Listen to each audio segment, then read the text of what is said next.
Yeah, I like to make beats.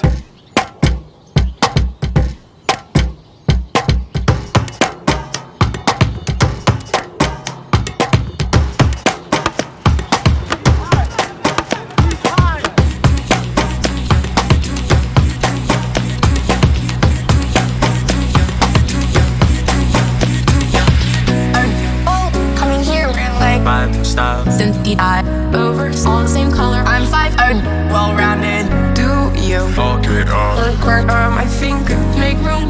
So positive and easygoing art. Do you? In 10 years, we don't care about any size. Have somebody that vibe. you can know there's more space. Cynthia I am, but I'm a dreamer on my bike. You just wanna dance. Push me because Work my finger, make room. So positive and easygoing art. is it hard? So positive and easygoing art. Wanna dance, make more so positive and easygoing art. Therefore, do you? So positive and easygoing art. Wanna dance, make more so positive and easygoing art. Therefore, do you? Nice. Do you?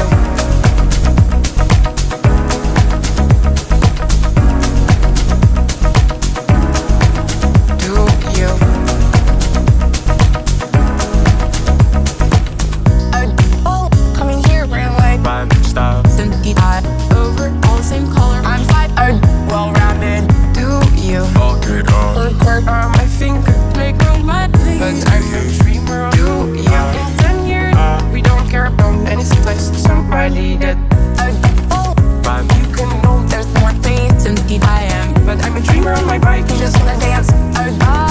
Push me because Work my finger, make room. But I'm a dreamer. is it hard?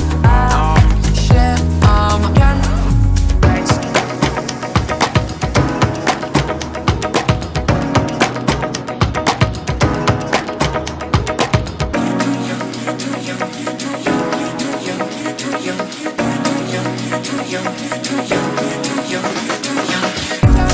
So positive and easygoing art. Wanna dance, make more so positive and easygoing art. Therefore, do you?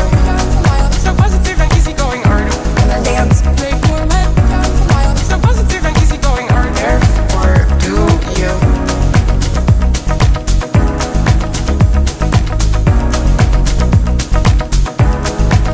Do you?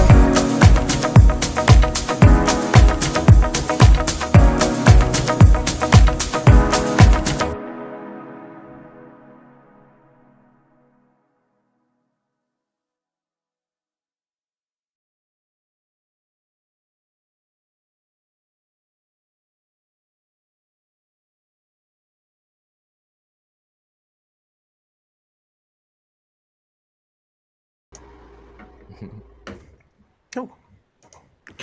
Well, hello everyone, and welcome to another DaraChat. My name is Dare Moose, or Dare for short, because some of you punks out there, I know who you are. You start calling me by the wrong name, we're gonna have issues. I say Dare Moose so you guys can.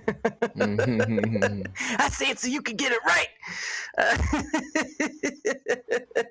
I don't care, but it's Dare for short, if that helps. And oh, I do like that. It's a beautiful day in this neighborhood. Yes, we'll get to that later. But anyway, I get to have on. Now I got this one wrong because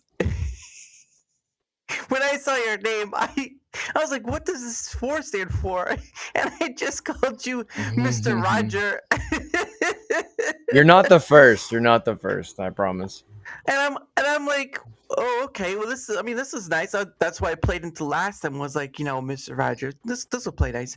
And all of a sudden, you tell me it's like, no, it's Mr. Rager. Mr. Rager.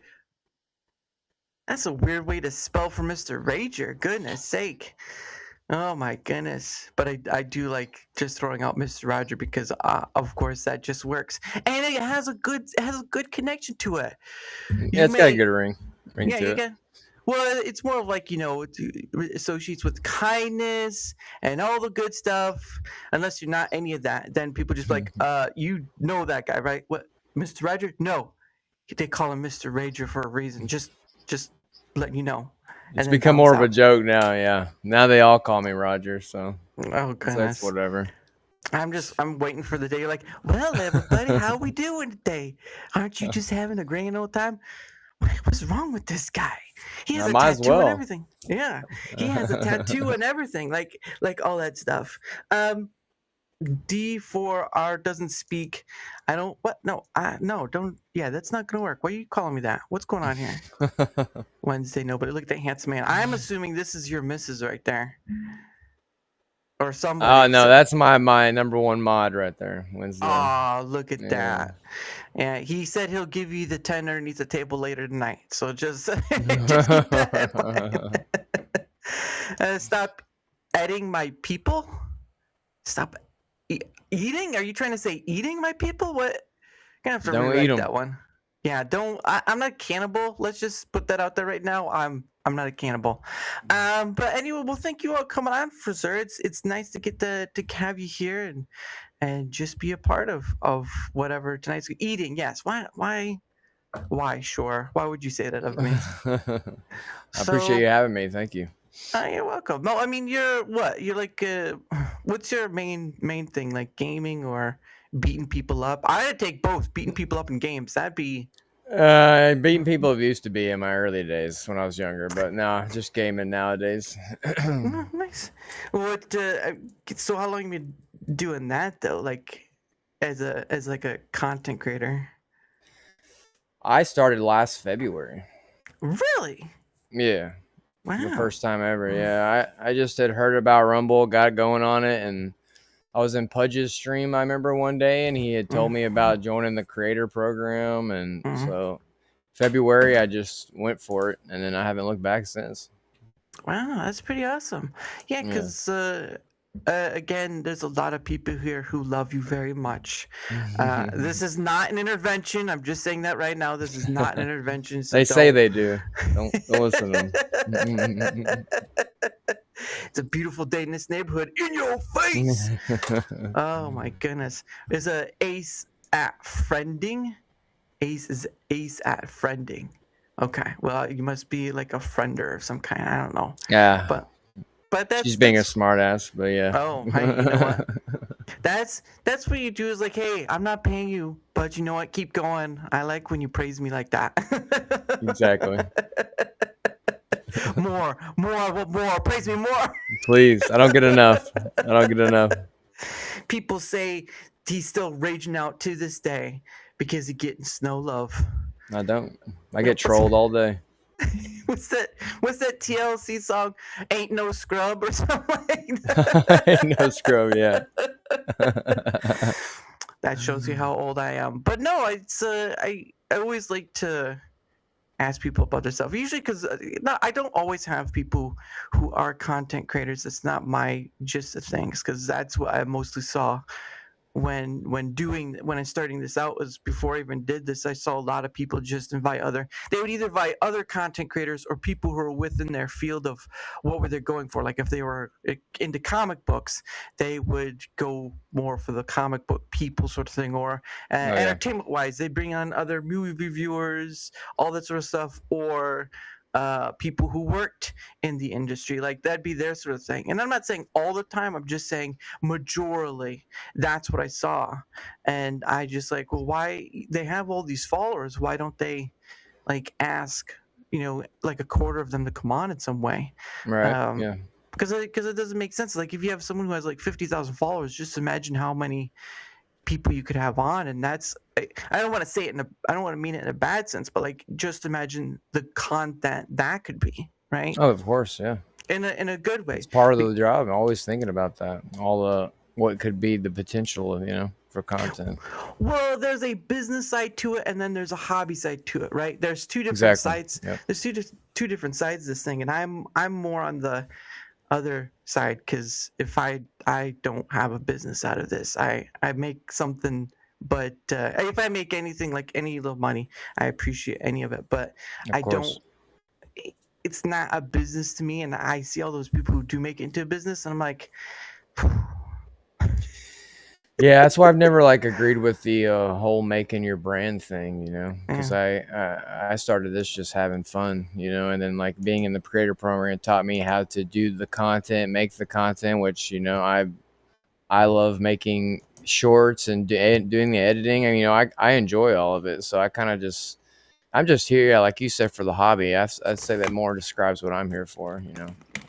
I own my Yeah. own business. I do my own thing outside of this. I would do this all day because I enjoy it and I have fun. Oh, really? What's your business thing? I am a hemp farmer in Oh. Texas. Yeah, so I sell Oh. or make product for CBD for Oh. people who need it, arthritis, older patients, stuff like that, Oh, that's pretty epilepsy. awesome. Yeah, See, because isn't it like aren't you on like certain restrictions, like how much was it, like THC or something like that has to like only it's a legally certain allowed? kind. Yeah, Yeah. it's a certain kind. They're like doing different molecules now, so it's kind of loopholes. It's always something different. So right now we can THC P is legal Mm. here and sold Okay. across, so it's kind of been blowing up, but we haven't been dabbled in that. That takes a lot of money, so I'm kind of Yeah. just hemp only. What can I Yeah. afford? When I can afford to get into that, then I will do so. It's a lot of money. Call this. Oh, look at that. Oh, look at that right there. Shorian is like, I'm glad to call this dude my friend. That Love that dude. everyone give Shorian a hug and a dollar bill because that may help. Forget the dollar, just give him a hug. But no, that's pretty, because I don't like. I know weed in itself is a very, it's got polar opposite ends that are so very, with a governmental attachment to it, like it has very Yeah. extreme ends. And I know some people who partake, like smoke them, or many others. 420 hemp hero is a pretty good big one, but I also know some people grow it as well. I think Dab Killa is one who works in it, and that's more Canada though. Yeah, he's um, big time. Yeah. yeah, but I mean the situation around it is very tricky depending on, because it must be different state-wise of what is allowed and what isn't allowed Oh versus yeah. federal, which is a blanket. I would think it's like a blanket, isn't it? Exactly. So like the blanket is the THCA, which is what everyone's familiar with, or just THC 9. But Mm, now it's like THCA, THC 8, not like they're just making up all these different molecules to make a loophole to get around it. So mm, and slowly these state governments are catching on and striking each one by one. So right now THC in general is strike down in Texas, but they have a restraining order against it. So mm, like it's postponed for now. So now everyone's selling it again.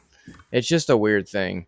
Um, and business reflects that, it's up and down. It's like the government's taking it away and then they're giving some back, and mm, it's kind of a shaky industry. And I lived in Colorado for about 10 years and I learned this up there, so I kind of got the gist of how it works. But Texas is a whole different beast. It's been a struggle, but mm. it's been fun. I enjoy it. Because I mean, and there's still legal ways of what, like making stuff with hemp, because I know it's like clothing or similar fashion stuff. It's just because I don't know a lot about it. Like, do you have to do certain things? Can you only grow certain strains, or like how does that work for like doing Yeah. doing that sort of stuff?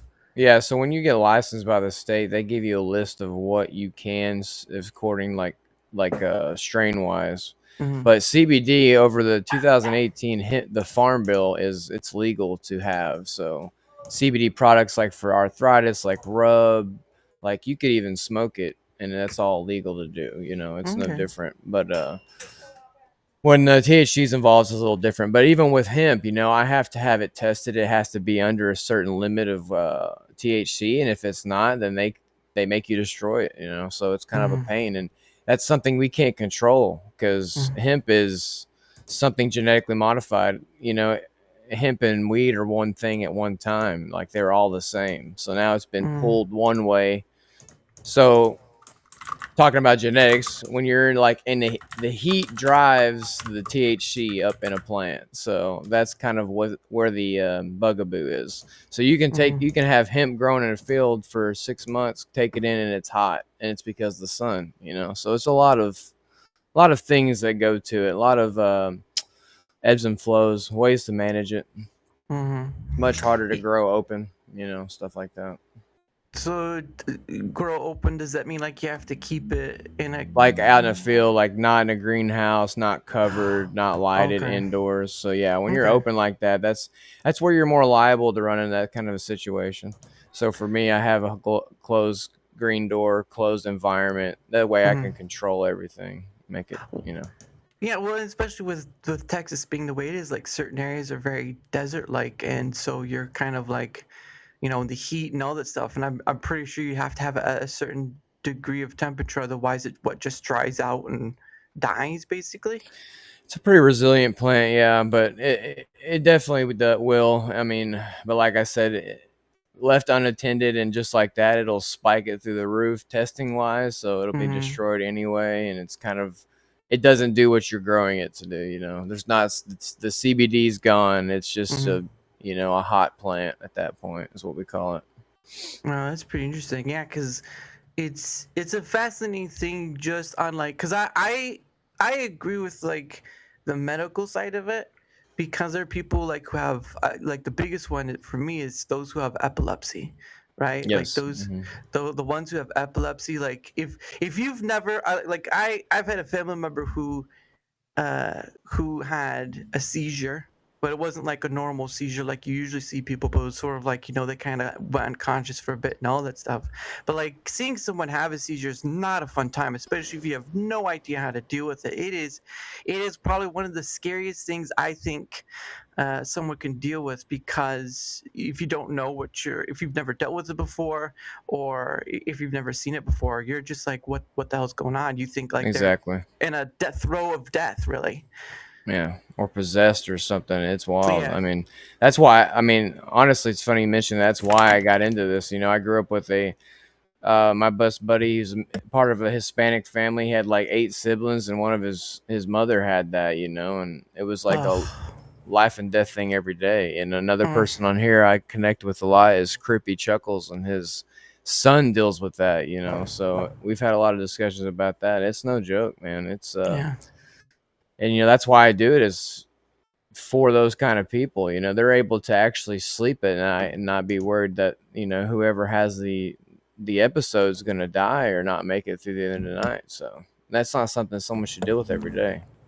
Yeah, exactly, because obvious, of course, there's a danger of like even like choking on your own tongue or the fluids or whatever, because it is a very yeah, it's just a very scary thing. Again, if you haven't dealt with it, but I like it for that. I know people. I know, I know the regular one is like glaucoma. Glaucoma. Glaucoma is another That's one. what everybody says. Yeah. Yeah.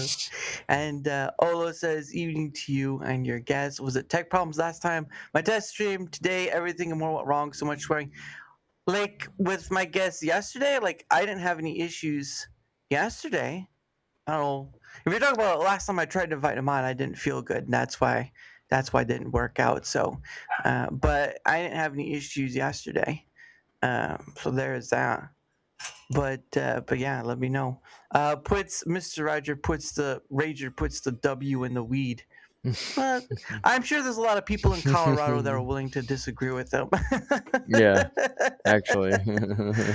Well, that's a funny thing too. Is I remember when that happened in Colorado, where it was like it became legal, and you could get like at a, what do they call that? A weed shop or something like that. There's an official word for it, but I can't remember. It's like is it just called a weed shop? Recreational shop usually is what they're called. A rec shop. A rec shop. Okay. This is how much I know things. And thank you, Shore. Much appreciated. W. Shorey. Okay, give me 1 second. Gotta know how to spell it. Anthrax. Okay. There you go. There you go, Shore. That's for you right there. But yeah, it's one of those things where when that happened, it was like an explosion of just cash flow. Like, Hell yeah. when was that? That was like had to be 2014. 2014. It was the year Wow. before I went up there. Yeah, I went right up there during the madness of all of it. Kind of got to see it firsthand. It was definitely something. It was definitely something good and bad for the state. That's for sure. But it was crazy. They're just giving them out left and right. Everybody and their mom growing it out of the top of their house. I remember being in Breckenridge. We were walking Yeah. down, and they're like, this kid's waving. They're like, you looking for a shop? Like, yeah. And he points, and there's stairs to a balcony, like back of someone's home. And we go in, Wow. and they literally have tables in this person's kitchen, and they're just Mm-hmm. selling it. It was crazy, Jeez. man. It was That wild. is that's one of those things where like it's like the whole I can't believe it's not butter scenario. Uh, but but believe it was pretty wild when they first made it legal. Olo says, I like being legal, but the same way I hear people complain about the smell, I hate seeing billboards everywhere, and I don't think it should be legal to advertise that way, just like cigs and alcohol. I guess he forgot to get the rest. Yeah, the smell, like I will agree for its medical use just because there's importance to it and it should be allowed to be used, especially if it's cheaper or just more accessible than harder drugs, which would probably more detriment to individuals, right? Like I don't know what the medical thing people have to take for seizures or whatnot, but like it if it's a better, more natural way of helping people with medical issues, I will agree with that wholeheartedly because I believe it should be used that way. But my issue becomes when people start using it in excess of recreation because that seems to be a gray area. Of course, it's going to be. People use it for very different reasons. Like I know Hemp Hero would say he uses it for like his anxiety and stuff, which is understandable. But like there are people who use it for recreation, and it seems they go beyond the scope. Like they really go hard into it, and that's where I kind of lean away a bit because I don't because it just seems to. What's the best way to say it? It just makes a distance of things, and it can get in the way of things, and it could probably. If people go too far, it could probably cause more trouble than it should. But that's just Yeah. my viewpoint of it. No, I totally agree. Even with someone who has used it my entire life, but it's been for a reason. I don't agree it should ever be recreational. Just like we're human. With anything, we could do too much, and even at recreational, it's Mm, different with everyone. As you talk with anybody, they're like, "Oh, I hate it," or "Oh, I think it's okay." It's because everybody reacts differently to it. So, yeah. one person can have a, bad trip, quote unquote, and just doing it recreational. So it shouldn't be allowed. I mean, I wholeheartedly think that it should be. You should have something it should be for. And Mm, yeah, it does suck that we have to get a doctor to say, yeah, that's what you need to have it. But at the mm, end of the day, it's going to get abused. We're yeah. humans, and that's what they do. Yeah. Yeah, and Olo's got it right. Anything in excess of recreation is abuse, and too much of anything is bad. Yeah, I mean, even fast food, right? Like fast, too Oh much yeah, fast food. especially back fast food. Really. I saw Johnson yesterday. He was rolling around in the streets. I was like, wow, he is fat. But no, it's nice that there are at least some better uses for it. And I know that's a hot topic for many because I think the one big issue for many people is the governmental side of it, which is a bit heavy-handed in the regard of like if it was just focused on the medical, I think it would be more encompassed. But now that you have people use it for recreation too, there becomes that sort of conflicting of both sides at that point where there's a great big use that can help a lot of people in a great way, and then there's the other side where people can just uptake it whenever, and some on a scale may abuse it to the point that it doesn't make sense and can be a hindrance, a uh, detriment to others. Like it's varied and wide. it's Yeah. varied and wide. I don't want to point to one scenario, but it's varied and wide in that I mean, the regard. people that'll abuse it outweigh the people that need it. So that's why, the money drives the thing. That's at the end of the day, that's what it's really for. So Yeah. that's where it goes in that regard. Yeah, and that's another part of it too, is the money factor, because I know some states allow, like with yours, they allow to a certain section, the stores. Some will allow the growing of it as well, but it just varies throughout. And I think I remember I remember when Portland had pretty much signed off on I think it was all the drugs, like any drug to be. Oh yeah, anything goes. It was like, why? but but like you said Meth earlier, country. yeah, it's it's one of those things. But like you said earlier, like anyone can abuse anything, and then sort of have that with like Portland, which pretty much allowed that. They said go for it. They said, "Hey, you know what? It's right there in a pile. Just kind of snig it. Hey, make sure you save some cocaine for everyone else." Yeah, there's too many people around here anyway. Go for it. Almost feels like they made a race out of it. Hey, Mark, yes, and Yeah. sniff. Well, I guarantee it. Somewhere there it did. Oh my goodness. But yeah, it's just a fascinating subject out of all of it, because of it just being that hot part of it with both extremes. And like, so does that mean you've been doing that longer than content creation, or about the same time then? No longer. My business has been here since 2020, and Oh. yeah, I started learning in 2015. So Wow. yeah, I've got about 10 years of experience in knowing how to grow it, pretty much. Or So not just grow it, for like, process, grow, sell, Mm. all from top to bottom. But yeah. So does it mean you could do it blindfolded then? Actually, yeah. Yeah. Certain parts of it, yeah. I can look up and look at TV and do it, you know what I mean? And just like, oh man, I accidentally cut my finger. God. That does happen too, yeah. Mhm. Oh goodness.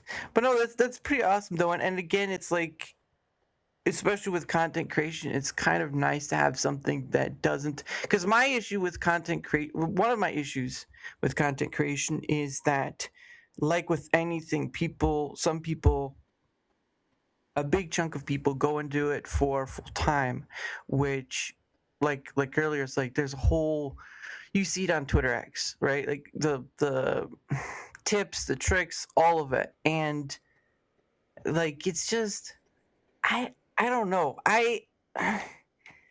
It's almost like, in a way, it's not trying to make people feel shame, but I feel like when you try to put all that stuff out there, like, it does kind of make a form of shame. Like, well, if you're not creating for business, then you're not a content creator at all. That sort of thing. I don't take it all that way, but it does kind of have that feeling of, if you aren't doing that, then you're not really creating, which is kind of What a are you doing it ridiculous. for? Yeah. Yeah. I agree. It's so dumb. It's Yeah. you're supposed to do it to enjoy it. I mean, there's nothing you're not going to make it doing this chasing money or fame or any of that kind of stuff. It's not about that. You have to fall in love with what you're doing in order to do it to the extent that it takes to be successful. So, yeah, I don't ever agree when I hear that either. I just do it for fun, I do it for me and my community, and if it makes them laugh or they enjoy seeing it, that's enough for me. I don't do this for them to donate or any of that kind of stuff. I mean, I personally could say I do this for full time because I am afforded the luxury because I own my own business. I have a business, but then I also love doing this. I love editing, making videos, so then I do that as well. I'll see no harm. I'm making money either way, but I'm also enjoying my day. It's helping me. I take my breaks. I do my stuff for my business. It's like having two jobs in a way, but I love them both. And I Yeah, don't know. I'm really happy that it turned out this way. I do really enjoy it. that's pretty awesome. Because I mean, I have a full-time job. It's not doing what you do though.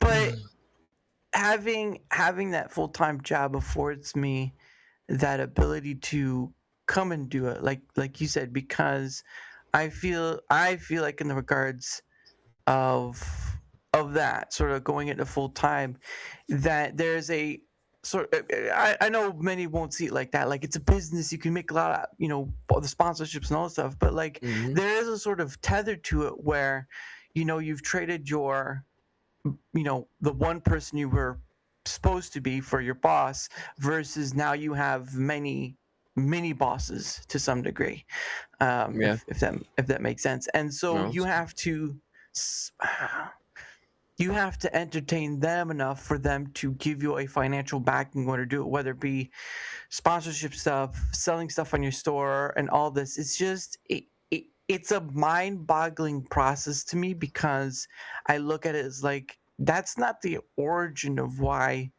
all this stuff started out. Exactly. It's crazy to see it that way.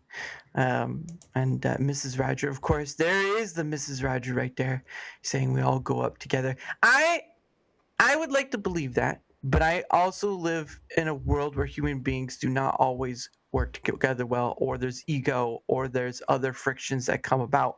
So while there is a point of that I can agree to, I will go back to my realistic and say, but there's a point. And I think as everyone needs to understand that you're not going to get, like, everyone already understands, not everyone's going to be your friend, right? It's sort of in that vein, like with content creator, even with people I've had on. Like, I've had people on as guests before, and all of a sudden I find out, like, maybe weeks, months later, they've blocked me on X. I'm like, what? like, why? Like, there was no conversation had to lead to that. I was like, drives me nuts, but it is what it is, unfortunately. And Some fights people it. treat it like a little high school, unfortunately. They have their own groups. This is our table, your table type stuff. But, it's kind of just, you find your people, the people who are really in it for the what's right, Mhm. people like you, or people like you see in chat, Shori, Gumo, all them. We all do it because we enjoy having time. And like, you find those people that really rock with you. Yeah, That's really all that matters, yeah. I think. You find your reason of why. Hmm. Because I think that I think people's reasons vary. Of course, there's many reasons of why you get into content creation, but I do think that it kind of gets simplified a bit once you start going down the making it a business path, Hmm. right? Like, there are formulas, there are paths to be tread that someone finds or makes, whatever, like however Mr. Beast does his stuff, which I don't even know. I'm not even gonna ask. It's just not Yeah. gonna happen. Probably can't Um, comprehend. oh goodness. But it's sort of that thing too, where like the whole of, at least from my perspective, like the whole of content creation is very oversaturated, just because you've got thousands of people playing games, no matter the platform. You've got people doing IRL stuff all over different platforms. Yeah. Like, what's the? It almost feels like you're chasing a niche of a niche of a niche, if that makes sense. Oh yeah. Even less than the 0.1% at that point. It's kind of, yeah, it's in the different stratosphere at that point, Mm, honestly. yeah, which is a "Would You Be Mine?" Oh, some people are gonna start singing the Mr. Rogers song pretty soon. Um, but yeah, it's just no. But I'm glad there's still people out there, because I mean, again, if people forget, like, YouTube, pretty much the place that's pretty much started like platforms and doing this kind of stuff. it was basically just post a video and there was comments and there was likes and that was pretty much it. Now, if you had a business, you could use it for a business sense, but there wasn't monetization on that market. It was just there. Yeah. It's turned into a whole different thing now. It's, you know, people are chasing that viral, and that's came, especially with TikTok and everything coming to the forefront. You know, that's what's driving, you know, these moments, these clippable moments and stuff. It's become kind of a drag and watered down really what content creation is about. It's hard to find those people who have like what you're looking for now, because everyone seems to be doing the same thing. It's all muddied. It's I don't know. I think that's probably why it's hard such a breakaway. And there's such a trend, and it seems to be one way that works. You know, everyone going there. It's bottlenecking to a point. You know, Traffic is terrible. So, oh, you're talking about like online traffic? Yeah, I can see that.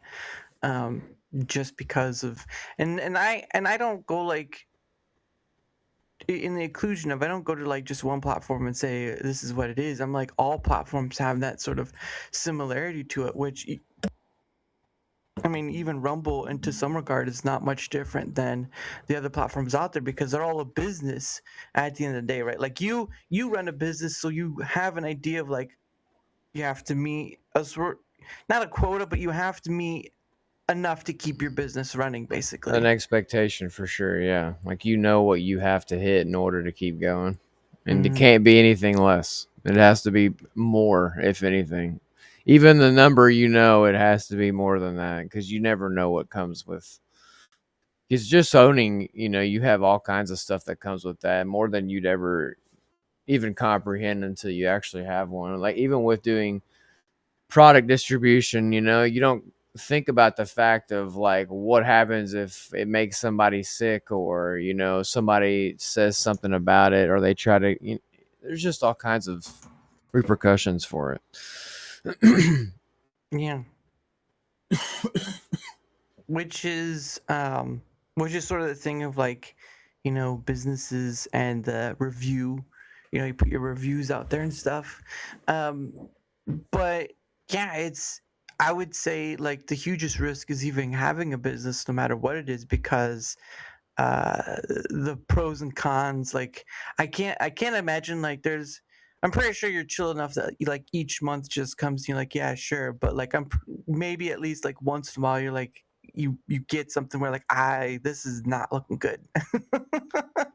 More times than you know. Yeah, I mean, I'm a one-man show, I mean, with the help of my wife too, so it's like, you know, we get our product out there. We have a small town, and then there's sometimes where it's like, you know, I have my people that I have for patients, so I have a set, like, I know what I'm gonna make. But then there's sometimes where it's like, how am I gonna have this or make this, or how am I gonna get this much stuff? Like, you know, to the point where it'll make my product dry. You know, it can get weird. You know, one day it can completely change, and then you're out of product. You're like, oh, my plants aren't ready yet. What do? I don't have anything to sell. I mean, there's a lot of things. It's a pain. I believe it. And Fight Like Hell says, pet peeve, review websites that harvest your data, bruh.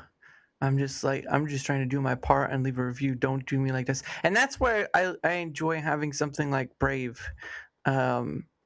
You know, the Brave browser, because it can block that sort of thing where they're trying to collect your data and stuff, or some other faction. I know people use like, was it Origin, Black Origin, I think, or something like that.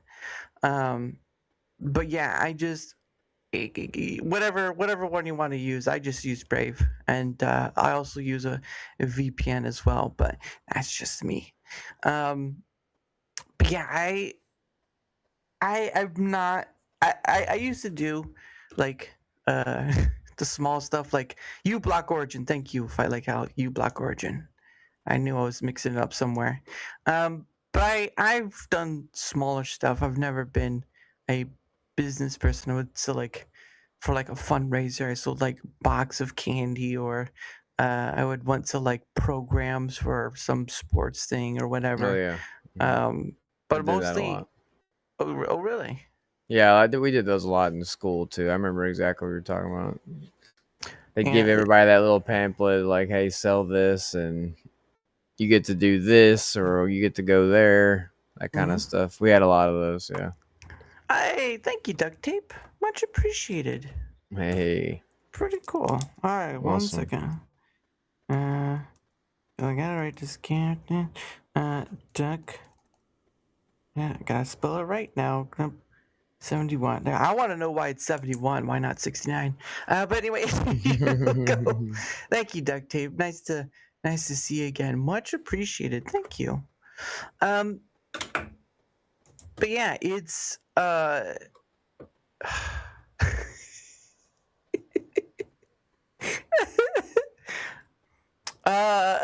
okay, no, I was VPN. I use a VPN as well. I lost myself. It happens. Hey, you didn't come to a show that had topic centered. You came to a show that could go anywhere, and that's the point. Off the top. There you go. That's the point. But yeah, it's the fundraiser stuff, all that stuff. Like I had never been, like I've mostly just been working at different jobs and all this stuff, whether it be part time or full time. But running a business, like it's one of those things that, again, it is a very risky thing, especially for whatever you're going for, like maybe running a game store or running a lawn care, landscaping business, right? Or whatever. If you don't have a high tolerance for it, it may not be something for you. Not you, but general you. Oh right? yeah, of course. Because I mean, so in that regard, like what is a typical day as a business owner? I guess, if that's the correct term. Business person thing.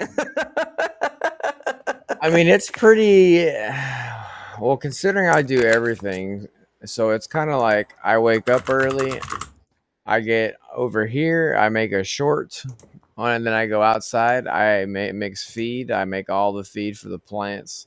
Make sure check every single plant, all that kind of stuff. Like maintenance is number one, because without good product, I don't have anything. Do all that. I check online orders. I check all my stuff from Square, whatever I need to get ready for the day.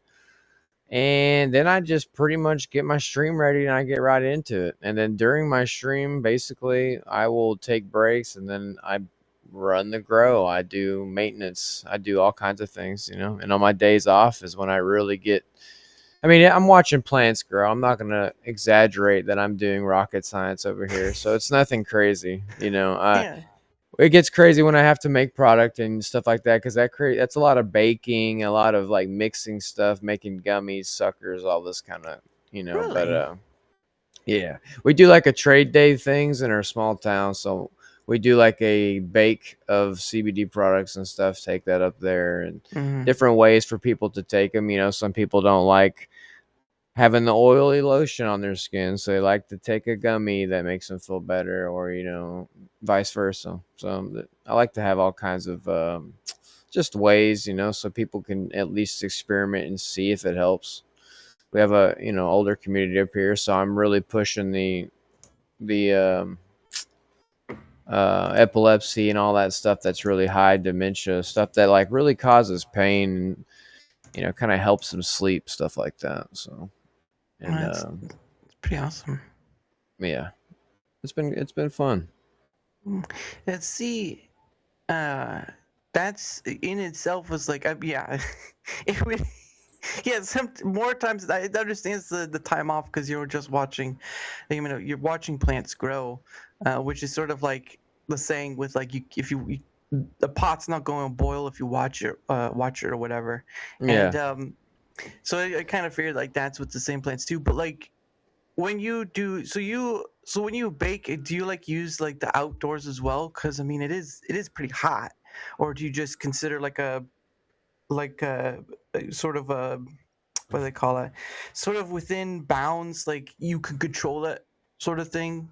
Yeah, if that makes sense.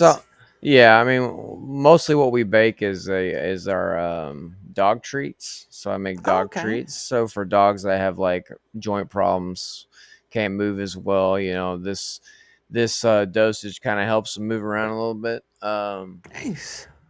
Yeah, so it's really control. I don't ever. It's nothing too crazy, It's not like I'm selling stuff off the shelf where I don't have, but I just have like a oven. We have just one kitchen, I'm just Mhm. doing stuff like a chain, pretty much. I'll do this, do something else while I'm doing it, switch it.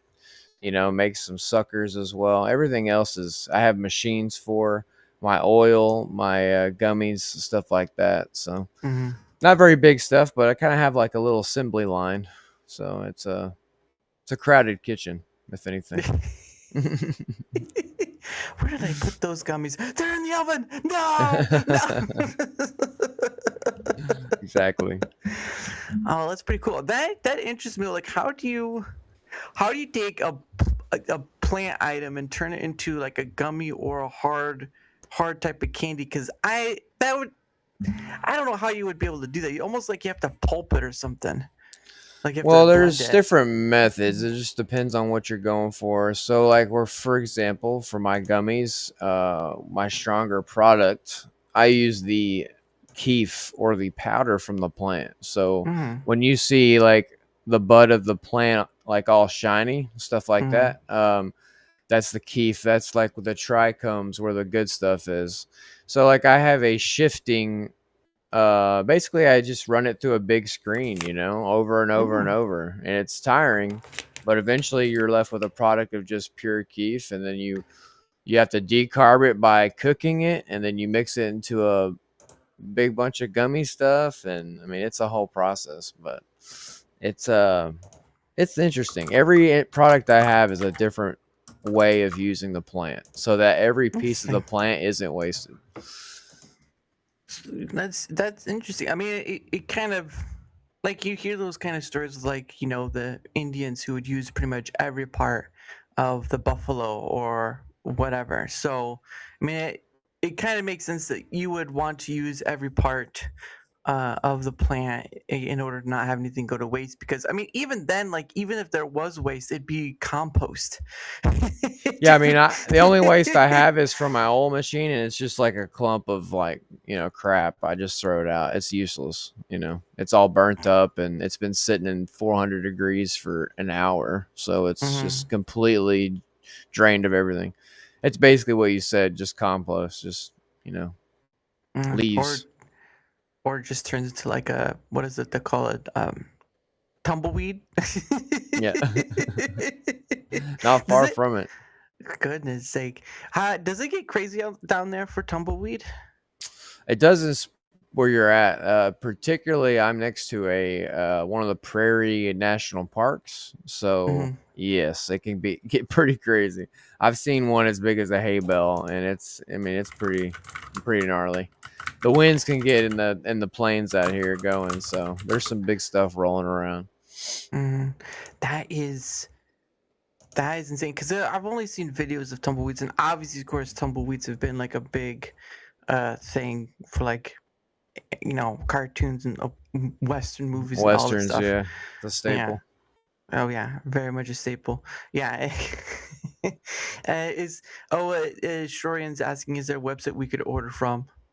I'm thinking he's talking about your stuff. Very soon. Okay. Oh, okay. Yeah, because I didn't see I didn't see one, so I only had two links I No, could find we of yours. since the laws have changed, we've had to take it down, and we've had to have a lot of legal work stuff going about. So yeah, Ah, that sucks. nothing where I'm in trouble, but just stuff, just the hoops I got to jump through, basically, in order to get it all back off the ground again. This whole 5 years has been like a white label situation where everybody and their mama's been able to do it. So now Mhm. Texas government's kind of reeling that back in. They're like, oh, only you kind of stuff. So we're waiting the process to get started back up, but it's not far. And then the fight, like Kel says, that's gotta be tricky because of cross-border restrictions. It can. We have interstate commerce with Oklahoma, so it's nothing crazy that way. And that's mostly where business would go or be received from. And it's, completely legal there. It's even wilder than Colorado or California there, honestly. That's interesting. Oh man, I'm trying to. There was a website I saw. It was it was it's a website where they sell different types of items. Where there was teas and stuff like that had CBD. Gosh, I'm trying to find it. That's not the one though. I swear I had alchemy. I'm trying. I'm trying to find the website because it was, it wasn't alchemy. Apothecary. That's right, apothecary. Oh my gosh. I couldn't remember the name. It's not a word you use every day, I guess. Yep. I think this is it. Isn't it? Come on, show me. That'll work. So this is the website. Here we go. This is the website I found. Sorry about that. Here we go. So this is the website I found. Oh, bring it up. There we go. So this is the website I found. It's called the Brothers Apothecary. And when I was on Toasty's show, I showed him this too because this is more of like everyday use sort of thing. This is not like, because I think they say it's like THC is like 0.3%. And all that. And yeah, hemp-derived products all have to be under 0.3. Yeah, and I can't remember how I found it, but it was just by happenstance. And like they have these like teas right here. Let's go to the hibiscus one. But they, obviously, of course, depending on the size, cost and all that stuff. I'm not a tea person, but it's interesting to try. But they also give all this stuff in here too, like what's inside it, like the hemp, cannabis, sativa. Oregon, that's right. It's in Oregon. This is an Oregon business. Nice. But it says aromatic Oregon-grown hemp sourced from USDA organic certified and third-party tested farms, considered industrial with less than 0.3% THC. So I'm guessing there are farms out there that make industrial cannabis, basically. Oh yeah, it's crazy. 100%, especially out there. Putting the pot in apothecary. Hey, your brothers too. Don't forget that it's the brothers. There are so many products out now. Yeah. I mean, and it's nice that, again, I mean, there's so much other stuff in here, like yucca root, coconut powder, all this stuff. Like, it's just nice that you can have this sort of thing, and it's not about the stuff that's getting high. It's more about like relaxation and forms of just combining with other stuff. I think there was one of mushroom. Sleep's a big thing too. A lot of people don't get sleep, and CBD is just A1 for it. I'm telling you. Yeah, like this one right here. It says sleep aid, valerian, chamomile, melatonin, and skullcap. Which I hope it's not. Yeah, doesn't sound like a good mushroom. What is that? Let's see. Okay, so here's all the stuff. It's not even a mushroom. It's a plant, skullcap, a flowering. Oh shit! Okay. It says it's a flowering perennial plant in the mint family. Skullcap is a comforting herb, and it is used to promote overall well-being for body and mind. Wow. Interesting. That's interesting. I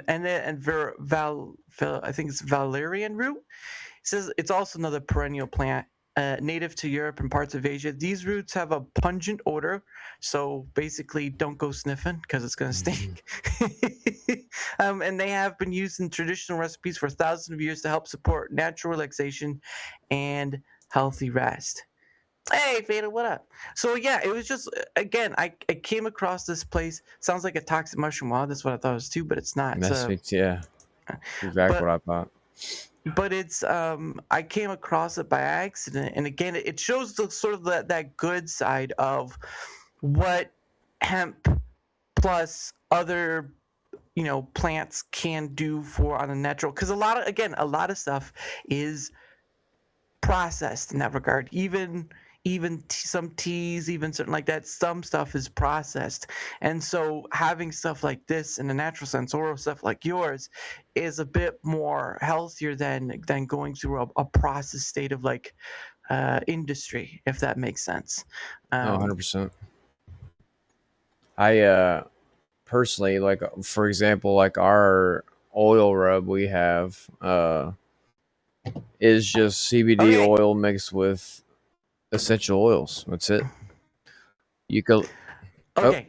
So what?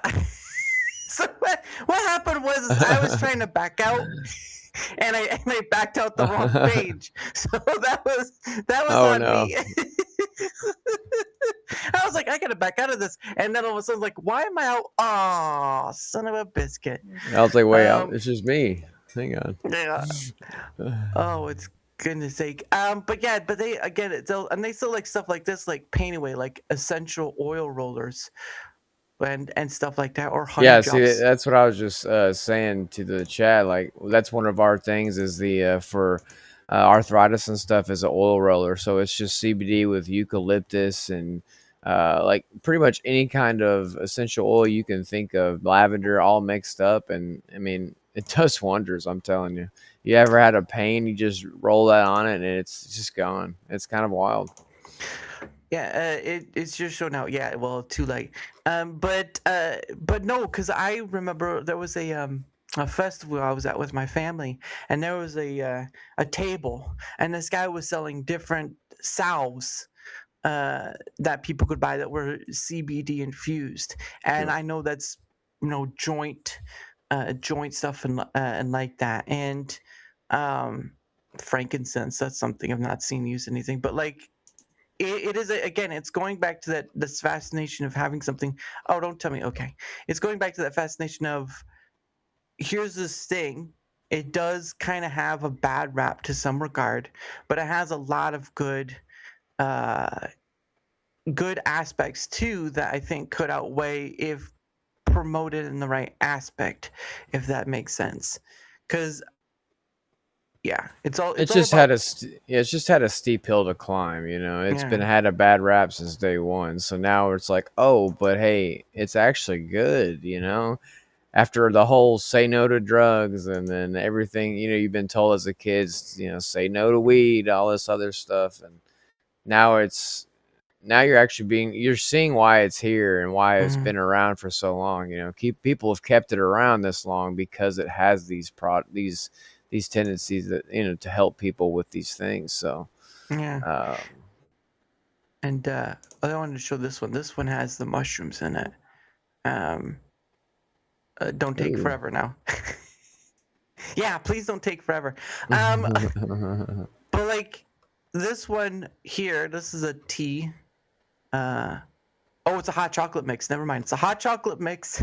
Oh, Oh, it's made in Portland, Oregon. Okay, talking about Portland, and there this it is where is. most. That But sounds this good, one, actually. oh yeah, I actually there's actually ones you can buy off. Well, mushroom ones. There's mushroom ones you can buy off Amazon, but they do have like a limit how much you can use, just because I guess it's because the mushrooms used in it, more or less. Like taking too much could actually put you to sleep. Whatever. I don't remember, Hmm. but like this one, so it has like reishi Yeah, mushrooms. cordyceps, all that. Yeah, Well, and interesting.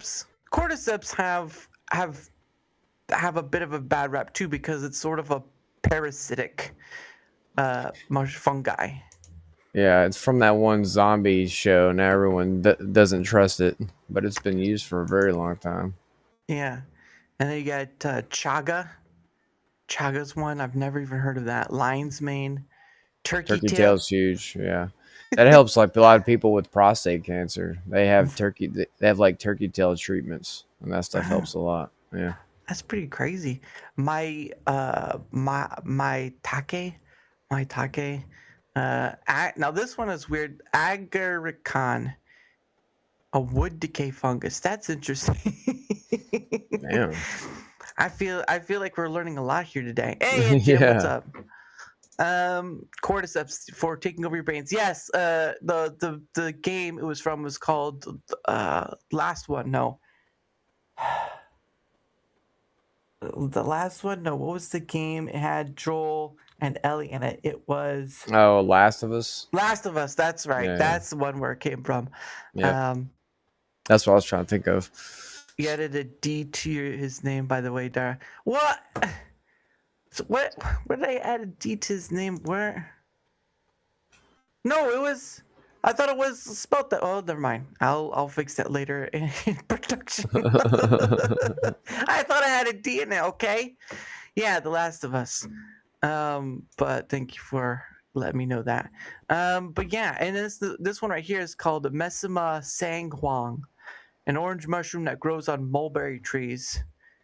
That doesn't even look like a mushroom, to be honest. Yeah, I've never heard of that ever. Damn. And then this one is called Blazy or Blazy or something like that. But yeah, it's just, again, this website, I'll give the link if anyone wants to look at it, just as like a learning experience, because I truly believe like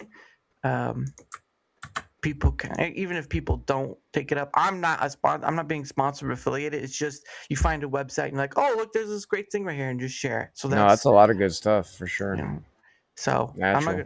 maybe it'll give you ideas, so that way it'll not put you out of business. Yeah, right. And then I get a message, dude, you put me out of business with this. I'm like, I didn't mean that. It was on purpose. It's your fault. Oh goodness. But yeah, it was crazy getting to find it, and I'll have to save that because I don't want to look it up again. You ever try to find something on the web and you're like, oh man, I'm glad I found it, and then like a day later, like, oh crap. Yeah, you can't find it. Exactly. Happens too much. That's what I was like earlier. It already had a bad rep before that. Cordyceps. Yeah, I know, ants, caterpillars, all that stuff, but it's not used in that regard. We know that it's a parasitic sort of thing, but like it can be used for benefits. So there's that. But again, it's just nice to kind of see that information. And again, pure accident. I was looking up something with honey. I think it was like I was looking up for honey, like some trail of dealing with honey, and like this place, honey and rubs with honey and stuff like that. It's because I have honeycombs and stuff. I've bought like There you go. You go, whether it be like a farmer's market or some grocery stores, they will sell like the honey with the honeycomb. Oh yeah. And no, I don't eat the wax, so don't ask.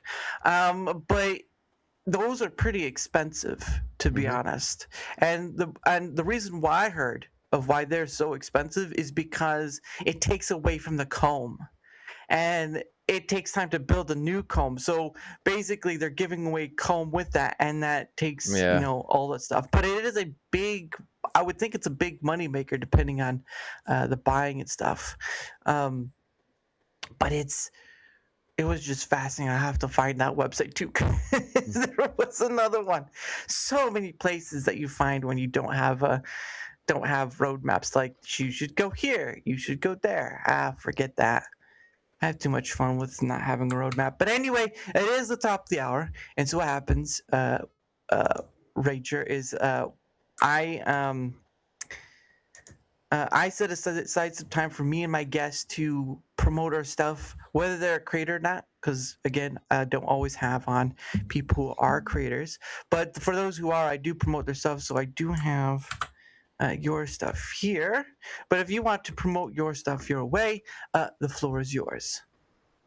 Thank you. I am Mr. Rager. You can find me on Rumble. That's the only place I go live on for now.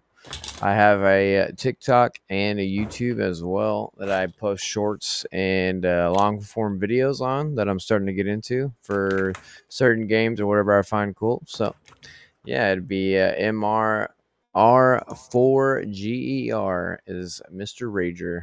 Appreciate it. I will fix that. Because I didn't pay attention. Again, it just Well, when you're already thinking Roger, you know, it's like it's already in your head. You know. I learned better. But yes, his link will be both on the Rumble side and YouTube side, because I do um, promote it to the other places I stream to, but it's very ephemeral, meaning they disappear after a while. So any of those links will just be gone by tomorrow. But if you look on YouTube or Rumble, they will be there on a more permanent stance. So if you want to find where Mr. Rager is at, those would be the places to go. Because otherwise, it's just going to be difficult to find, and when you spell someone's name wrong like that, you got to make recompense. But anyway, the point of the matter is though, is that you'll find him, and he's a pretty good dude. So look out for his website when it happens. Thank you, sir. But for my end of things, whether you're on the Rumble side, YouTube side, or any of the places I stream to, if you wouldn't mind, leave a like, sharing the content, leaving a comment or follow. Anything that helps with the engagement factor is much appreciated. Now, I know I could do like the whole YouTube thing, right? Like share, like, and subscribe, like pretty much all of them say. But I'm more of just like, it's just an engagement factor at the end of the day, and likes, comments, all that stuff that helps with it. That is much appreciated, because not only does it help in being seen more, like a majority of content creators want to be, it also helps in having other people on, like Mr. Rager, like NGM. Let's see who else is in here. Fatal. I've had Fatal on. So many people. Again, over 365 various guests, creator or not, have been on DaraChat, and that's a lot of people. Within just 2-ish years, I think it's been about 2-ish. Yeah, it's been about 2.5 years, I think it is. 2.5 years, almost to 400. So the last milestone I passed was 365, because that is, a person every day for a year. So Yeah, that's a lot, man. Yeah, but it goes to show that there's always something to talk about, and if people are willing to give it a shot, you'll find that some people were a bit of a challenge conversationally, but like that's my problem, and that's a problem worth having, because if you aren't challenged in a conversational aspect, how do you know how good you be when it comes time to when you do deal with someone that is very challenging in on top of it? Yeah, exactly. Yeah, because that's a good point. Because like with some people are anxiety, some people are unsure, right? Who is this person, all that stuff. So those are understandable points, but in that regard of having people on, and not in a sense, like not in a negative sense, like dealing with people, but taking on the challenge that they give in the sense of the conversation aspect, I become better in that regard, and it helps with the process down the road, because there's always going to be someone who will be a speed bump per se. Or a mountain to climb or whatever. That just makes it sound worse. But yeah, life isn't fair. You'll always get something that's you're not expecting. Some kind of road bump in a way. Yeah, some kind of roadblock. But that's okay, because once you know how to do it, I mean, it's not. It becomes less and less of a thing. And I'm still imperfect. I still have issues in this regard. But like, I see this thing of full value, and that's where I go with it. Like, I don't, like with you, right? Just do this thing because I saw something I didn't see other people do. Maybe you could point to Joe Rogan or some other person, but like, I'm not Joe Rogan. I don't have that kind of money. Yeah, for real. But I find that when you give space to somebody and they're free to talk about whatever, people will, be courteous and say, "Oh, can I curse?" Whatever. I'm like, sure, whatever. Just watch it for the game or stuff. But even then, like, people will drop and I'm like, all right, whatever. But I truly do believe the value in it, and the people I get to have on, whether once or many times, gives it that permanence, because giving people a space to be themselves in a place where you can be yourself to some degree, but you have to be like a narrow of yourself, controlled in a way. Yeah. Otherwise, you don't get that money, so to speak. You don't get those sponsorships. You don't get those deals, which I can understand. But like, I can sit here and say I am free. Mm-hmm. How often do you get to hear a content creator get to say that? Yeah, for real. Especially nowadays, left, right, and center. Yeah. Just being and again it comes back to like even yeah I haven't taken a vacation in a while, but like you have people who are making much more money than me and they're still cranking stuff out at it. They rarely take a vacation. I'm like, if you enjoy Mhm. it, great. If you're having issues of burnout and stuff, like it almost feels like it's impossible to do Yeah. because of how continually put it out. But that's How just much my you have to do. Yeah. yeah, because that's just my perspective on it. But anyway, for the rest of my stuff, if you want to know where else I'm at, well, here you go. There's my link right there. And a big shout out to Tomby for making streamers. Anyone of any platform can use it for free. Now, that he has introduced tiers, but there's extra stuff with it. And you can go always check it out for yourself. But the link is right there. You'll find all my stuff, whether it be Rumble, YouTube, Blaze, all those places, all the things of support. All of it's in there. So if you want to, find out where it's at, that's a good place to start. And for my other stuff, now there are a few things I do promote, and I use them in different ways. One of the first ones is, of course, Proton. Now this is a part of the Proton ecosystem. This is Proton VPN, but I am part of the partner program. I can get something out of it, but like I just do this for the benefit of others rather than myself, because I use Proton on a daily basis. I pay for the paid plan. And I use different aspects, but this one is Proton VPN. And funny enough, right now I'm actually streaming with using Proton VPN. So I have seen or looked that usually that shouldn't be the case because it messes up stuff or whatever. But right now I am streaming with a VPN on. And we all want to be a little safer, a little more private, especially on our internet as it is nowadays. But you can go to the link right there. There is more info on what they offer. Again, there's free and paid. And like I just tell people, you know what? Just make a free plan. Just do something free. Try it out for yourself. And if it works, great. If it doesn't, it'll be there if you change your mind. Because I want this for more of your benefit than for mine, because I use it and I know it. And I don't, again, in the many aspects of, like, to give a quick example, right? A while back on X, I saw a bunch of people lose their account, and in that remark, their account would like sometimes send a link to somebody, like ooh, podcast event or whatever, and that was a sign that their account had been hacked. And with that remark, I was promoting the Proton Pass, which is a password manager. You have 2FA internet connected into it.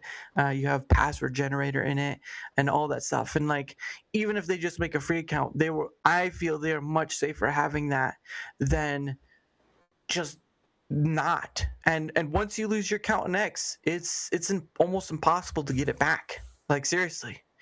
And I wouldn't want that to happen to people. So again, whether you take it up is up to you, but believe me, this is just putting it out there for you guys rather than for me, because I want to see many people use a product that I know and use on a daily basis. So links down there for that. And of course, the last thing I promote before we get back into it is, of course, Biltong USA. That's right there. If you've never heard of Biltong USA, Biltong, in its essence, is a South African snack that is air-dried cured meat.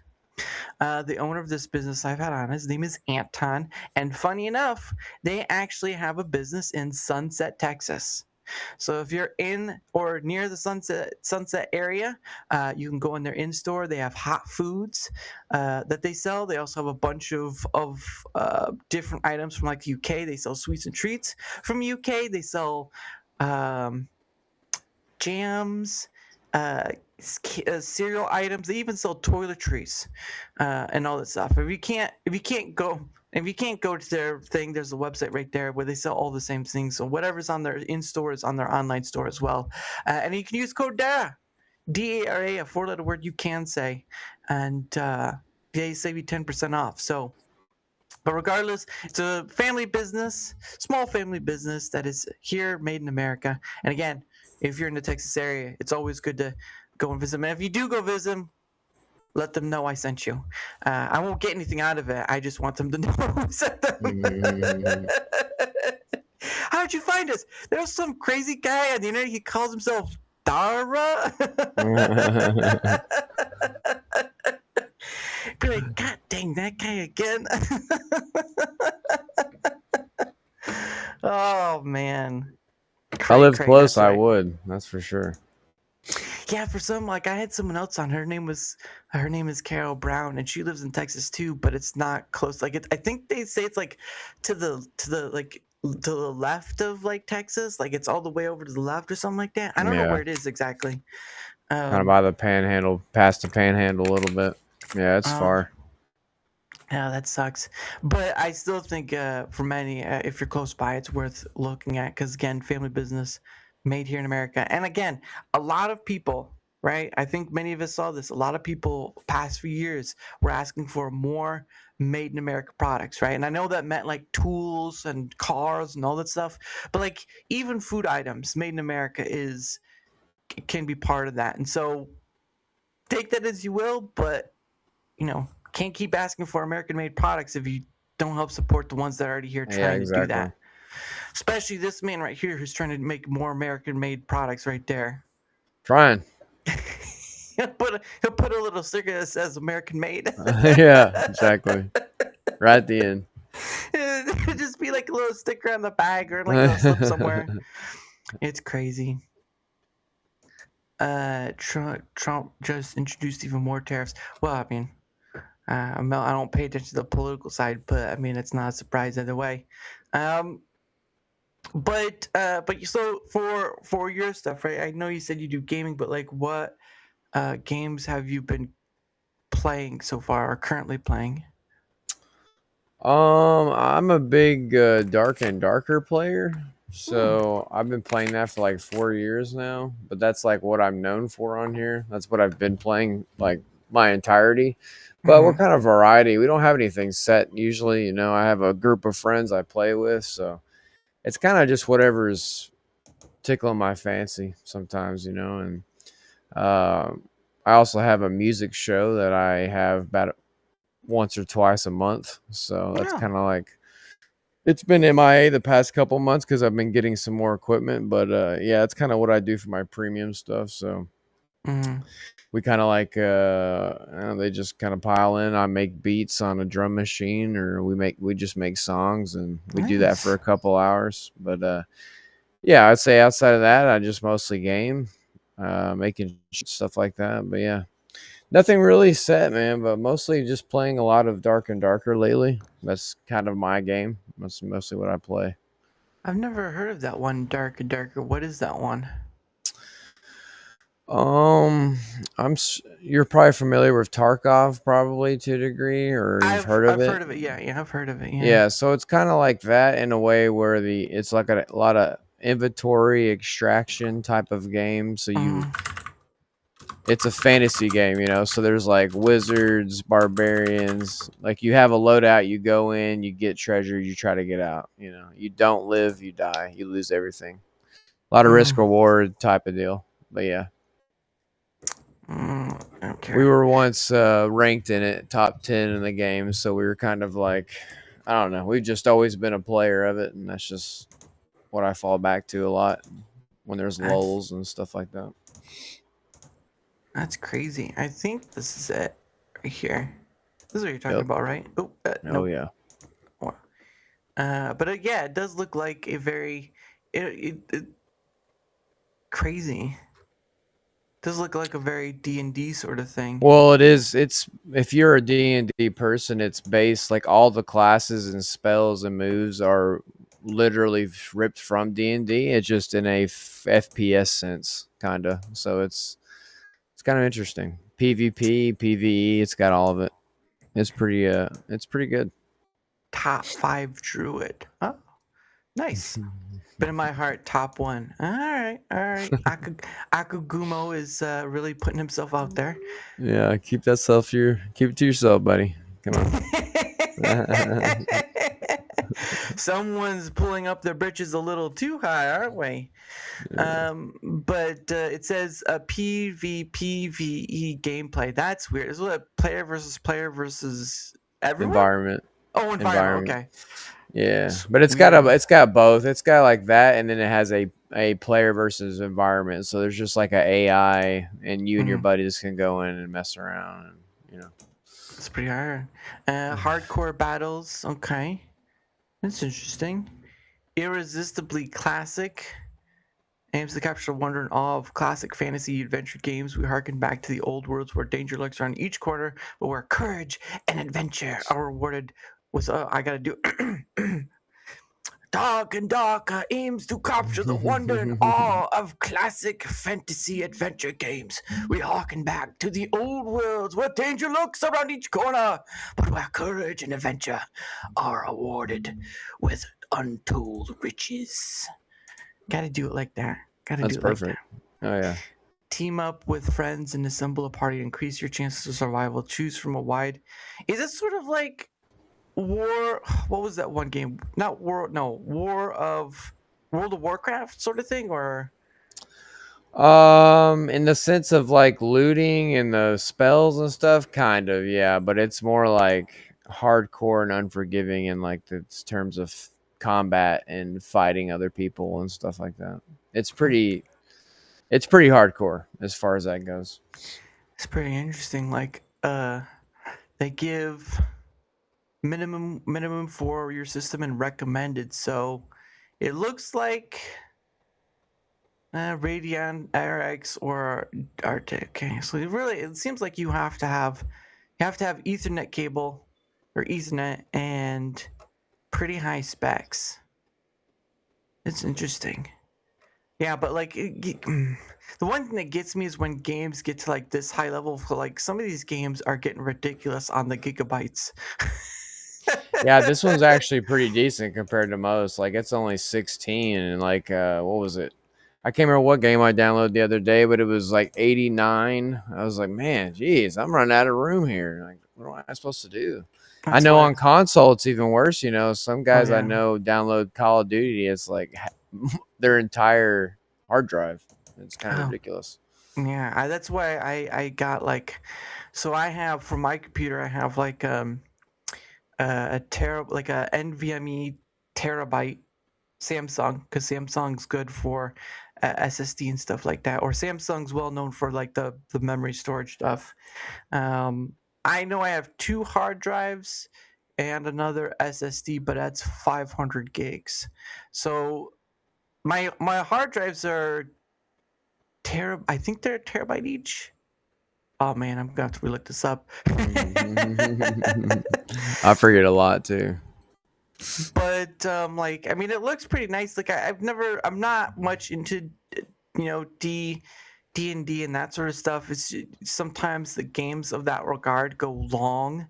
Like you can have campaigns that can go forever. But it's just one of those things where it's like, I mean, yeah, this is more like you go in, you got 15 minutes to either go down a level or get out. Like it's pretty quick and unforgiving. You know, you could be spawned next to a team and they can just destroy you. I know nothing about D&D, and this is my first time being like introduced to all of it as well, like playing this game. But yeah, I've been in love with it. I really enjoy it. Do you like playing more multiplayer games then instead of like solo ones? I would say yeah, because I am a competitive player at heart. Like I was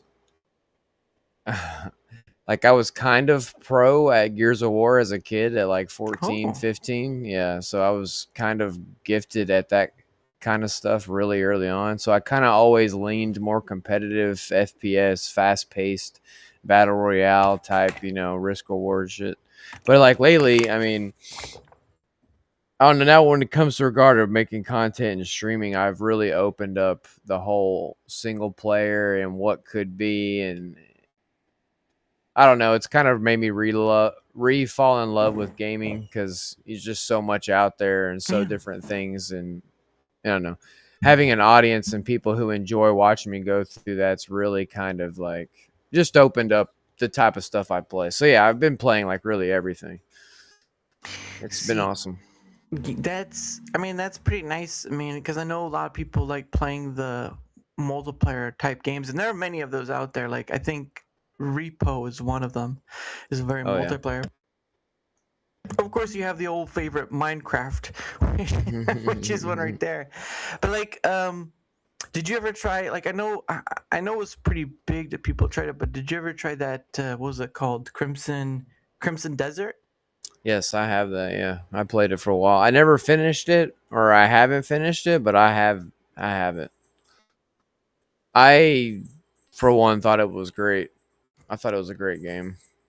It's just so much in the game. Like, I don't have the time to get close to beating it, but it is a good one. I will admit. Yeah, cause I've watched people play it, and it looks very. Hey, how you doing, Divinity? Nice to see you. I've seen people play it, and it's very. I don't know what you would call that. I don't know. It's open world. It does look like it's open world, but Oh, very it's. open. Yeah, it's crazy. Oh yeah, and but I know a lot of people liked it. I know a lot of people liked the R4ger stuff. That was big for a bit. Um, let's see what else has been out there. Have you? What about the What about the resurgence of Power World? Have you tried that one yet? So I played it back in the day a little bit with some friends, but now I have been roped in by my friend's Akagumo. He's getting Uh a server together full of a bunch of Rumble people. So oh. I guess Nice. yeah, I'm gonna have my wife in it, and he's gonna have his. We're gonna have a lot of people from my community in it. It's gonna be fun. A couple other streamers, but I have not dabbled in it yet, but I am ready and have it downloaded for when they are ready to go to it. So Nice. Yeah, I've been playing it for a little bit myself, and I get as much as I want to play it, there never seems to be enough time. yeah, that happens, man. Especially if you're working a job and stuff. It's you come home, you have one thing to do, and it's like, man, what? Uh, I'm tired. You know. well, it's not just that. It's well, there's that too, but it's more of just like the timing space, right? Like I've got like coming home, eating lunch, all that stuff, and then I've got this small window to like take care of myself and do that, which should be the thing. All right, don't forget to take care of yourselves. But there's a small window, and then I do my show, and then after that, it's like there's not much time there because I have. So in a sense of like setting up a stream, right? Like I have gotten to a point where it takes me about 30 to 45 minutes to set up the next one for tomorrow because I set up my streams the day before. Yeah, that's what I do as well. Cause my reasoning is because I saw a lot of times other content creators who would set it up a few hours before, an hour before. But rare time was like a half an hour before. I'm like, really, that close? But it's sort of that thing where like doing it a day early creates less stress, right? Yeah, because I try to do it early in the morning of my streams. So like, if I don't do it or my thumbnail or anything in the like in the evening after I'm doing my shorts, because I do my short in the morning every morning as well. So I don't have my video picked, all that stuff done by evening. Then when I get in the morning, I'm late. I'm already behind, and so it's just it. I've had to learn that. I had to learn the workflow and learn the software, all that stuff. So like what you're saying, delegating your time, it really helps in the long run. Makes things not so, yeah, like you said, stressful. You're not running to the last second and then you forget something. And also inviting other people on too, like you got your link to it but the day before, and so that way if you wanted to test things out or whatever, you had plenty of opportunity. With some stipends, like you can't see yourself on front because I have to do that. But beyond that point, it's like it creates less stress for both ends because now I don't have to worry about giving you a link or setting it up, and I don't have to worry about having to go out tomorrow like, oh man, I gotta go to all that stuff. And there's also, like you said, the tools you use too. Like again, I use Rumble Studio. I use Canva to make my thumbnails, which basically is just me. I did the same thing. Yeah, I do the same thing. Like, what I basically for Canva for me is like, oh, I just replaced that person's picture with another person's picture, change the date and time, name, done. Yeah. Because I'm not gonna be like some of those people. Like, I don't have that artistic sense of like what a thumbnail should be or whatever. Like many people use AI. Again, it's a tool available that everyone can use, and majority of the time it's just like person's face with whatever's in the game and all this stuff. But for me, it's more about like I've settled on a design. It worked, the coloring and all this stuff. Like I had help. That wasn't just me, but I've settled on it, and now it's just efficient for me to just bloop bloop bloop bloop bloop, Yeah. and that's it, right? Like it almost again, it goes back to like why does it need to be so complicated? Because I get it's for the draw of the video. Like all these other full timers out there have shown why it's that reason, but it's just like I don't know when you settle on something and it works, unless there's like something that inspires you, right? Or something that draws you to my, hey, maybe I'll try this, or maybe I'll try this, whatever. Why would it, what's the point of trying to change for that viewer part, right? If it looks good to you, why change it? You know, that sort of thing. I just don't get it. That's me.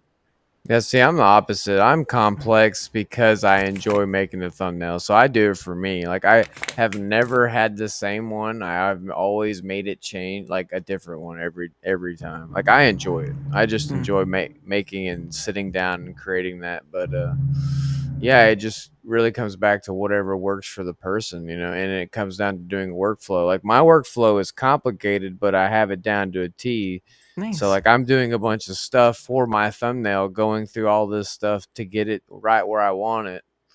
But I enjoy that. You know, I like to see that finished product. But yeah, it's just kind of whatever way you shake the stick, really. Like whatever you really feel. It just depends on what you do too. You know, I feel like with whatever the games I'm playing the same game every day. Like, you know, I got to make it somewhat interesting for people to click on that, or I don't know. That's just how I view it personally, but it's different. Like with a show that has a specific thing, it's like your thumbnails work perfect for that. But with someone who's gaming or doing something that is not particularly a great draw, especially here, it's, you know, that thumbnail could be it's just one of those things that I think, you know, why not go the extra mile? But it really just depends on the person.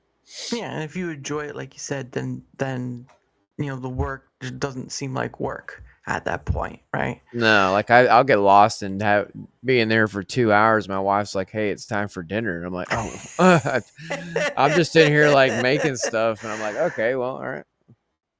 But you know, that's just me personally. No, but yeah, that works. Like, so have you ever sat down and tried to figure out how long it takes you to set up for a stream? Because it sounds like it takes you, like, it's variable because of how much time you put in your thumbnail and stuff. But have you ever tried to find like the middle ground of like how long it takes you to set up for tomorrow, whatever day you do it for? Yes, to a degree, but just because of the fact that I run like the grow and stuff, I have a lot of unknowns in my day, just depending on what I need to do because of the temperature, you know, just stuff that like my attention's elsewhere. So it kind of just depends on what I kind of come up with. But like you said, I make sure I have my thumbnail made, all this stuff. I may not schedule my stream the day before, but as soon as I get up, that's what I do. But I have everything made, and by the time I go to bed, I have everything ready, and I have my ideas in my head. Like I got my video aside for my short, but it's not edited yet. Like I can quickly do all that within like 10 minutes. So like I do have a very strict schedule of like how I do stuff, and it's because early on, you know, I got burnt out. You know, I was going balls to the wall 14 hours a day, and then I was taking 2 hours to get ready for the next day, and then I was experiencing that. So I had to learn these habits as well as other programs in order to kind of just, you know, kind of cut that down to a bit to where it's not such a pain in the butt, really. You know what I mean? Yeah, it's sort of like, it's almost like refreshing your system in order to get a bit faster, but you find your place. It's just making it more efficient in essence. Yeah, it's like the saying, practice makes perfect. It's true. Yeah. It's like I went through the ringers 1,000 times already with how I do all my stuff. So now it's like click, click, click, click, click, done, you know? And it's like I'm doing 700 things, it looks like, to the regular person. But to me, it's just, you know, comes down to just what you got to do. And you do it. That's pretty awesome. Yeah, because funny enough, like when I know who I have for the week, I usually make the thumbnails like on a weekend or whatever, because that's just a quick draw that I don't have to worry about. No, if something changes, then I can do it on the fly. It's not that difficult, because I already have templates in position just in case like you have to switch from one thing to a solo stream or whatever. But it's in that regard of like, again, we're different people, different systems of how they do things, and I think that's really interesting in like how somebody goes about it, because again, like you enjoy the process and you join us, and I think that's another thing too, is like if you enjoy the process, the burning out becomes less of an issue, because it's not a I have to do this again and all that stuff, which you do kind of see that out there. Yeah, and I had to learn it. Like I had to learn, why am I getting so burnt down? It's because I didn't have a plan. I was going through and I was just like, let's do this. You know, I was just winging it. And that's not really, when it pertains to all the stuff I'm doing, you got to have a set schedule and plan with how you do stuff. Otherwise it becomes sloppy. You don't have you just become mixed up. And I found myself kind of, you know, struggling to keep my head above water a lot, just making stuff. And then I'd be streaming late. And then the next day I'm like, oh man, I got to make a short. I got to do this. And it's now it's fun. Like I enjoy all the parts of the process because I make sure I make time to do so. And that's something that's taken for granted, is just like how much time we actually have. And it's not very much during the day, especially. You know. Yeah, especially people who can afford to do it full time, which, well, for me, like for shorts, I'm not. I of course, NGM, great guy, has I pay him when I do it. Like when I do ask for like shorts, I do pay him. But first it was me using Opus Clips to make shorts, and that's a nice tool to have if you are willing to use it. But after a while, I was like, it's nice to have someone see something that you don't see and be able to take it from there. And so having someone like NGM, and he works like backpack and all that stuff, so he works with a lot of different people, but having him just kind of look through my streams and find the points, that was really more of a benefit for me, and I'm much appreciated for it. And there are so many clips he's done that I haven't even touched, because I just like I don't put one out every day. It's more of just like a time factor, like because I have to input stuff for like descriptions and tags depending on like YouTube, whatever, and all that. And if I don't have the time for it, I'm not going to. And usually I just save that for a weekend, and sometimes even on a weekend I forget. So basically I'm saying I'm a little lazy with shorts, but then again, I'm not in a force to do it, because while for right now I still am in the creator program, I'm just not gonna, I'll put them out when I put them out, not when a system demands it, because at that point it's another point of, it's just another point of force. And it's just another thing you got to check instead of something you wanted to do, at first. And that's something I do agree with, because I've been doing the short program since day one. And I have always believed that it should have been like optional, at least to some degree. I don't know. It just doesn't fit everybody's content. The short game is, and that's how I view it. Like I don't think you can make something out of a short from your content. Anybody can, but I don't feel like it's just something that's needed for everyone, Yeah. And I enjoy making funny clips or a epic battle or something on Dark and Darker. I enjoy doing that, but when it pertains to something like yours, it's just like it's not always needed. And it's people come here to watch the conversations and all that kind of stuff, not a 7-second video of something. But I get it from all perspectives, really. Yeah. It's just I was hoping it would stay optional, really, but oh well. Yeah. It's a 7-second video of just someone farting. That's really the yeah. Hold on, guys. Now it's 7 seconds of a fart video and a bunch of AI because that's all you see on there now. It's crazy.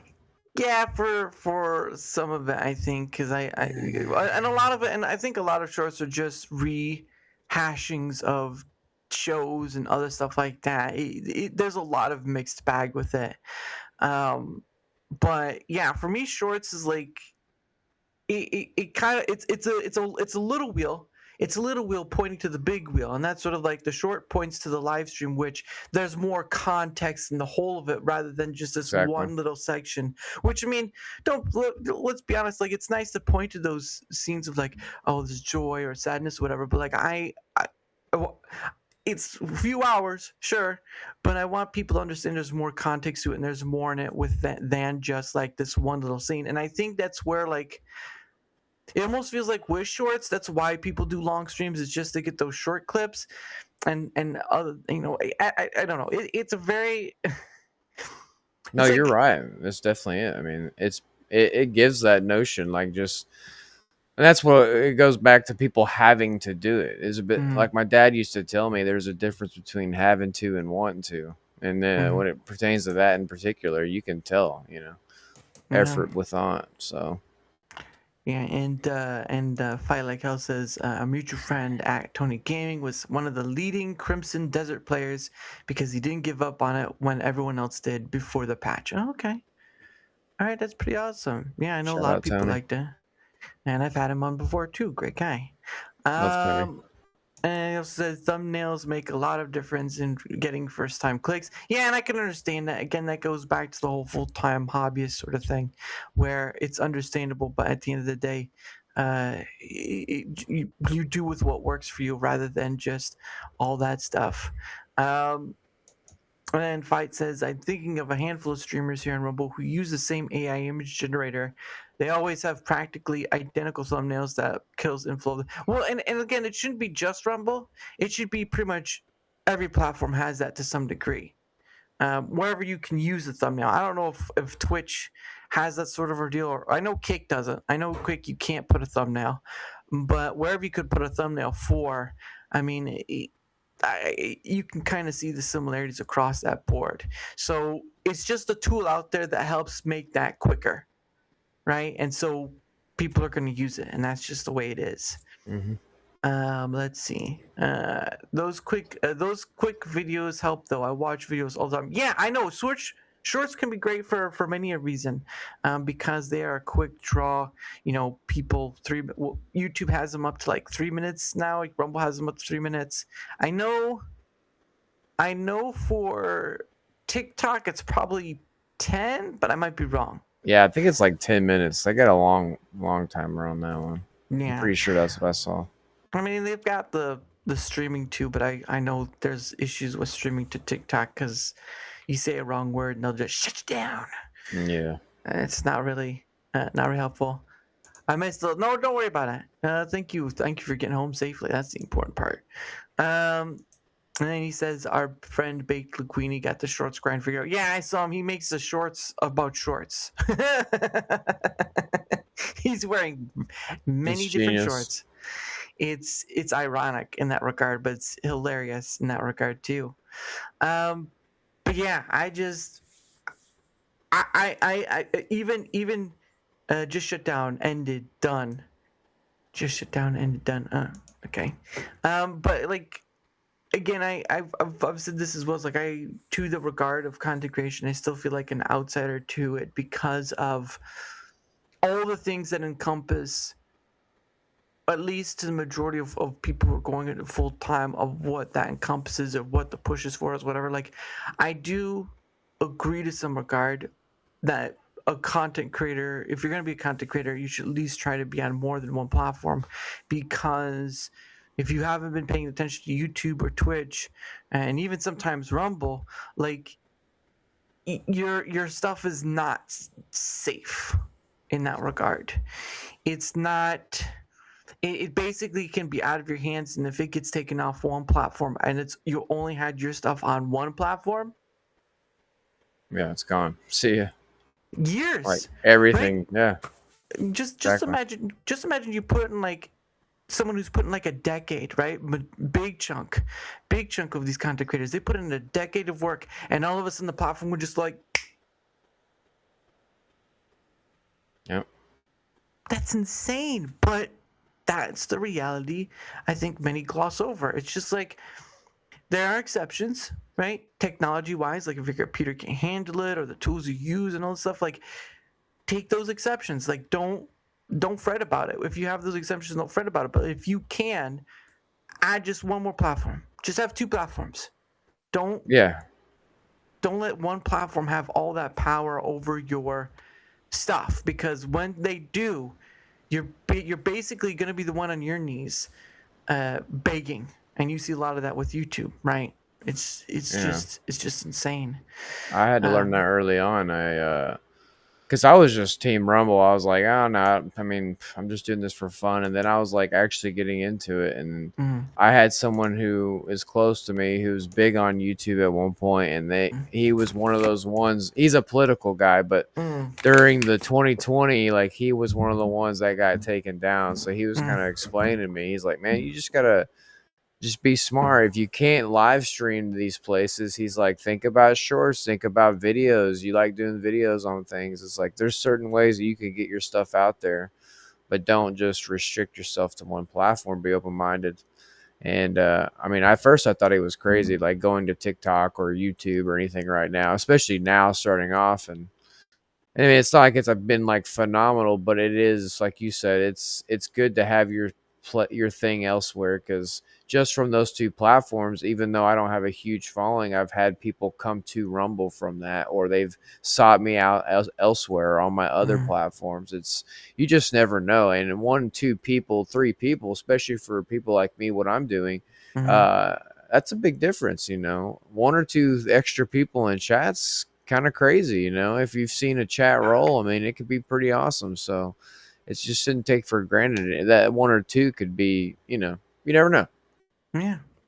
And like Fight said, like just hedging your bets. Yeah, it basically is. Like the internet is like, the internet itself is not a truly safe place. There are safe spots, but like even then, the internet itself is not a true safe place. It still has its dangers, its pitfalls, whether it be platform or otherwise. Like, you should always, if you're going on the internet, you should always have a small form of caution. Like, enjoy it, use it as a tool for like anything else, but like always remember to have a small form of caution, because at the end of the day, like you're using a business in order to get into the internet, right? Comcast, Spectrum, whatever. You don't think that they at one point might take you off for whatever arbitrary reason? Like, if you can't pay, well, guess what? Bloop. Yeah, we've seen it. You never know. You never know. And yeah, of course, don't put all your eggs in one basket. Mao says, I don't plan on getting in trouble, but fair point, more accounts and passwords, remember. Yeah, but that's where I use, again, that stuff is where I use something like Proton Pass to remember those accounts and passwords, because now it's all in one area and it's well encrypted, so I don't have to worry about all that silly stuff. But again, it's up to you and how you do things. Be creative with it. Yes, of course. Mouse says, Fight Like Hell says, for real, even just Steam curator pages, 1,000 reviews, 1,000 followers gone. Yeah. Yeah, it's happened on Steam too, where people have had their games deleted because it didn't pass the mark, or the card processors got a little skittish, and there you go, right? Hold the rug, yeah. Yeah, pull the rug. Darn those people. Mew groups, MEWE groups, MeWe groups. I don't know what that is. That sounds like he's speaking Spanish to me. I'm not sure what that is about. Oh my goodness! But I want to ask though, like, how did you do your ceiling? Like, that's pretty cool. Oh yeah, here. Yeah. So this is where I used to grow in here. So I completely redid everything. Oh. I took Gorilla Glue spray, like the glue spray. Well, first of all, I took LED strips and I made a design on the ceiling, and then I took Gorilla Glue, or or whatever the heck that stuff's called. That really, it's like the orange can. Anyway, it's a spray hard-on glue, and then you get the pillow fluff that come in bags at Walmart, and then you just take them and spray and do that a little bit at a time. Have you ever done it like? Have you ever made like a thunderstorm out of it? Yeah, you can program these lights to do like the thunderstorm and like. Oh, that'd be so awesome.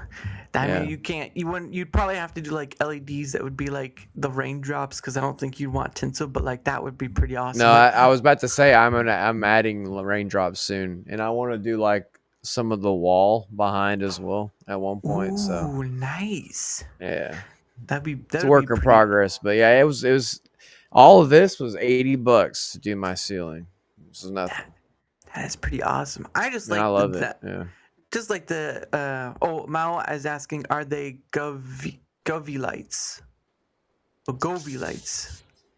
Honestly, do not even know. I got them from Amazon. I'd have to look at what they are specifically. I got like 4 different remotes for all the RGB strips, so they may all be done something different. I'm not sure. Yeah. This one isn't working. Next, still not working yet. Oh, there we go.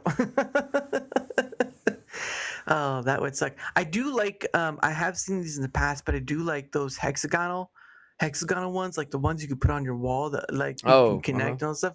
Those look pretty awesome. Those look cool. They're expensive. They're expensive. Yeah, I tried to get one of those for the back. I was like, oh, I'll get a sign with my name, that lights up along with these, and both of those were way out of my range. I was like, okay, never mind. I'll make it, I guess. Oh goodness, I tried looking up once, and I think it was like 90 a pop or something like that. Like, goodness sake! I just wanted a light. They were like 110 when I seen them. They were even way more expensive. Well, and the reason to get them off Amazon, and this is going to be things like, basically you find the best deals on Amazon. I'm sorry, like I bought a majority of my computer parts through Amazon. I could go to Newegg and try to get something from there, but they're usually more expensive than what Amazon offers. So why would I go to a site that's gonna, take more of my money when I'd like to save something? But I should warn you this: be careful. Because I had an issue where I bought a CPU, and it was fine for a while. It was a Ryzen. I have AMD stuff.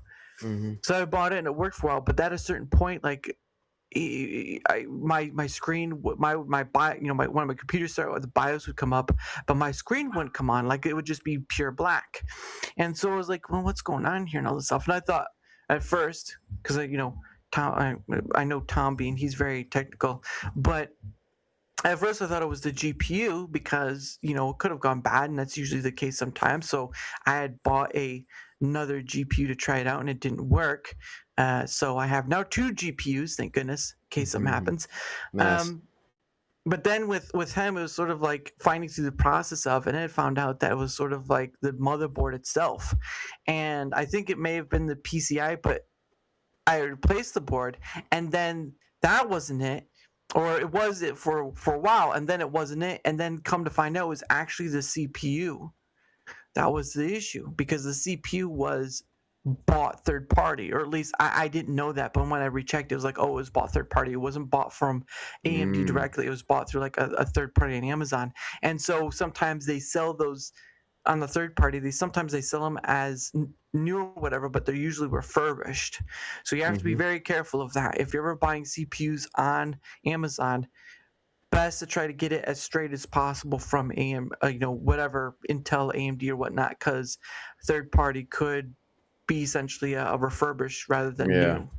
And those can always be tricky, right? So my computer works, as you can see, but it was a very difficult and costly time at that point. Luckily, I was able to afford it, but it was not fun. I was a week or two where my computer was like, well, I'm just gonna use my phone. Thank goodness for that. It's even more expensive now. It's crazy. Yeah, the GPU and RAM stuff and all that. Yeah, just because of the AI stuff. But I don't think it'll be forever. I just think No. It'll be a time before it gets to that point. It's another platform. Okay, Fight Like Hell says MeWe Groups is another platform. I'll have to look into that.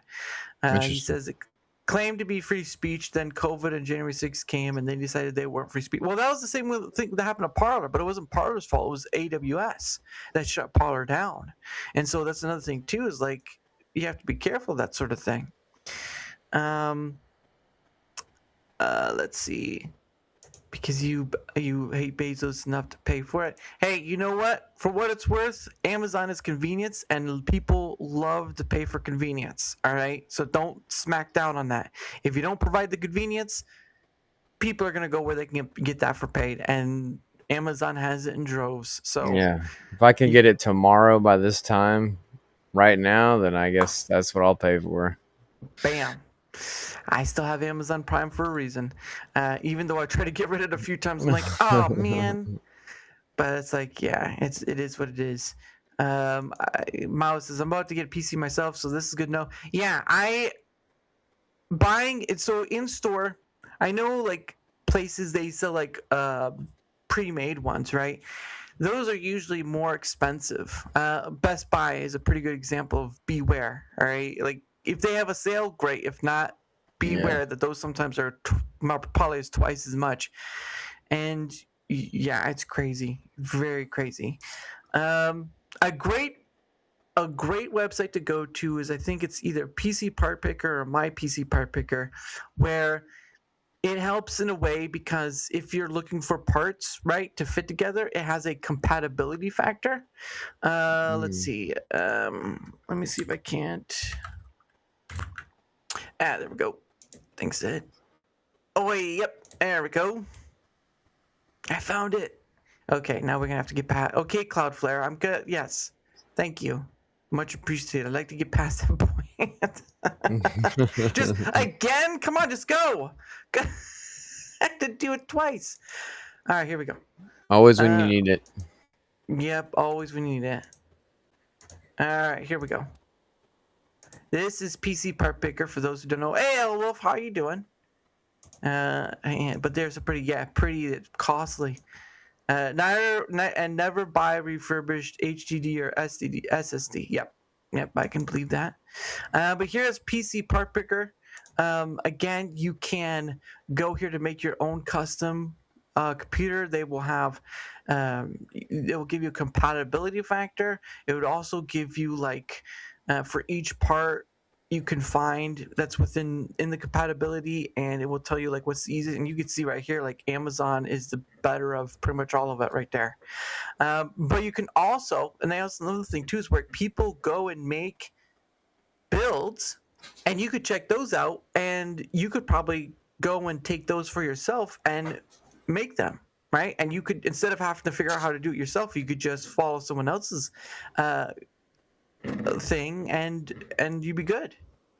So that's why PC Part Picker is so great in that regard. But like you can see people making their own. They'll give you prices for it. Like you'll get to see all these different prices. Like what was the lowest one? This one is an entry level AMD building game. Like it'll tell you which motherboards. It'll give you a list of CPUs and all this stuff. And again, like you'll see like where to buy it, and usually they'll give you like the best price point. So like right now for the Gigabyte WindForce video card, it's Best Buy has the better price point, right? But you can always go and I don't want to do that. You can always go and look and see the different prices, and so that's kind of nice too. But yeah, so it's a great place to go, even if you don't, whether it be okay. Can we just get back there? Whether it be for looking up research or just following someone else's build, like it's a great resource to have just in case. And again, for what it's worth, the having the compatibility factor, the filter is a godsend, because if you don't understand how the pieces work together, you don't have to think about it. Let's see. Nifty. Oh yeah, it's actually nice. Very nifty. Micro Center is really good, but unless you don't live near one, it kind of isn't. And Newegg, Well, okay. So Newegg, they all have a compatibility check. Well, that's great, but like with Newegg, sometimes the prices are just much more than anywhere else, and so it's like, eh. But a PC part picker is one I point to when people are building a new build, and like whether you're already know what you want or you want to take what someone else has had in design, it's a great resource to have, and it's free to use. So That's nice. I meant for checking parts. Yeah, I understand. I saw that. Then you order somewhere else. Yeah, yeah. But I do know that Micro Center is a pretty good place, or I've seen talk about it. But it's like I don't live near. I used to live. It wasn't called a Micro Center. It was called something else. But like I used to live near a place where it was just computer parts. Like you could go there, you could buy the case and all the stuff all in one place. But they closed down many years ago, and it was sort of like, so. All I have left is Best Buy, and they are ridiculously expensive. Oh yeah. Ridiculous. So, buyer beware, basically. Buyer beware. Once bought in, and that's fine. Like you do what you do, man. Do what you do. But like price wise, Amazon usually is the one that has the better prices. Just saying. Just saying. Unless you go like Facebook Marketplace, and that's Yeah, sketch. that's sketchy. Like I have had a few successful buys, computer parts, but like at the end of the day, treat it with a grain of salt. Yeah. Treat it with a grain of salt. But anyway, it is the top of the hour again. And so what's going to happen is we're going to start going through our promotional stuff, but we're going to start winding down as well, because when I do have to get up in the morning for work, and also I need to set up for tomorrow's stream as well. So You mean both. Yeah, need that time. So we're gonna quickly get through our stuff. If I can find it, where is it at? Of course, right here you go. Here's Mr. Rager's stuff. So if you want to promote your stuff your way gets there, the floor is yours. Yeah, Mr. Rager on YouTube, TikTok, and Rumble. I am live only on Rumble every day, Monday through Saturday, generally 8 to about 5. We're on all day, every day. So, yeah, you'll catch my shorts and videos on YouTube and TikTok, and pretty much everything else on Rumble. Thank you. Nice. Yeah, it looks pretty nice when you can bring out that wide space of the room right there. And so like one of the nice things of the Rumble Studio is you can toggle visibility, so I can take myself off, but you can still hear me and all that stuff. So there's that. That's nice. Nice. We're checking out. Still has some issues, but hopefully they resolve at least one big one that I have not seen it resolved fully yet. They have a bit of a fix, but not fully. So there's that. But again, his link will be both on the Rumble side and YouTube side. And if you want to find it in a more permanent sense, that's the best place to go for it. So thank you all for that, and thank you, Mr. Rager. Thank you. Appreciate you having me on. Had a blast. Oh, we're almost there. We're not there yet. We'll get there. I'm trying. But anyway, for my end of things, if you wouldn't mind leaving a like, sharing the content, leaving a comment or follow, anything that helps with the engagement factor is much appreciated, because not only does it help in being seen more, it also helps in having other people on, like Mr. Rager, Elwolf, I've had on Akugumo. I've had on Akugumo, great dude. I've had on all sorts of people. Again, over 365 various guests, creator or not. Not everyone have on as a content creator, and that's a great thing, because I'm not trying to be skewed to one side or the other. It's nice to be open and free in that regard. But again, any help with the engagement factor, that's likes, comments, all the silliness that people assume a engagement factor is, any help with that is much appreciated. So thank you so much. And of course, if you want to know where else I'm streaming at, well, guess what? That link right there will take you to it, whether it be straight to YouTube or Rumble or all the different places. All that stuff is there. So give it a look, and you'll find out where it's at. And quickly going through my stuff, the things I support, quickly, but more for your benefit than mine. One is, of course, Proton VPN, using it right now as we speak while streaming. Proton has a bunch of other stuff in the ecosystem, and I implore you to go and check those things out, whether or not I have a link for it. The point is, and you'll find more links of the other Proton stuff in my streamers. But basically, I implore people to check it out and make their own decision on whether it's for them or not. But I implore them because I use it on a daily basis, and they're about privacy as a human right. So whether you want to follow that through or not, that's up to you. But believe you in me, don't care if you make a free account. I just want to put this tool in your hands that benefits you rather than me, and I use it. So there you go. But of course, here's a biltong USA. Like I said earlier, biltong is a South African snack that is air dried cured meat. Great people, great product, American made. All right, American made product in Sunset, Texas. So if you're near that area, be a good place to go and try out. But if not, you can go to the website, look at all this stuff, and you can use code DARA to save yourself some 10% off. So whatever it may be, you could say, I bought this meat because DARA, a 4-letter word you should be saying because some of you have a very naughty mouth, and we don't. I'm keeping my eye on you. But anyway, yeah. So check that out. Link right there and code DARA to save yourself 10% off. Let's see. Tomorrow at. Tomorrow's ready. Yeah, tomorrow at 7 p.m. Eastern is the 109th Pay It Forward stream. So if you don't know what the Pay It Forward stream is, it's where I go around on the Rumble side. I do stream to all the other my places as well, but I go on around the Rumble side. I show a little love, do some donations and all that stuff because there are a lot of people who are live on the live stream part, and I go through the whole live stream section.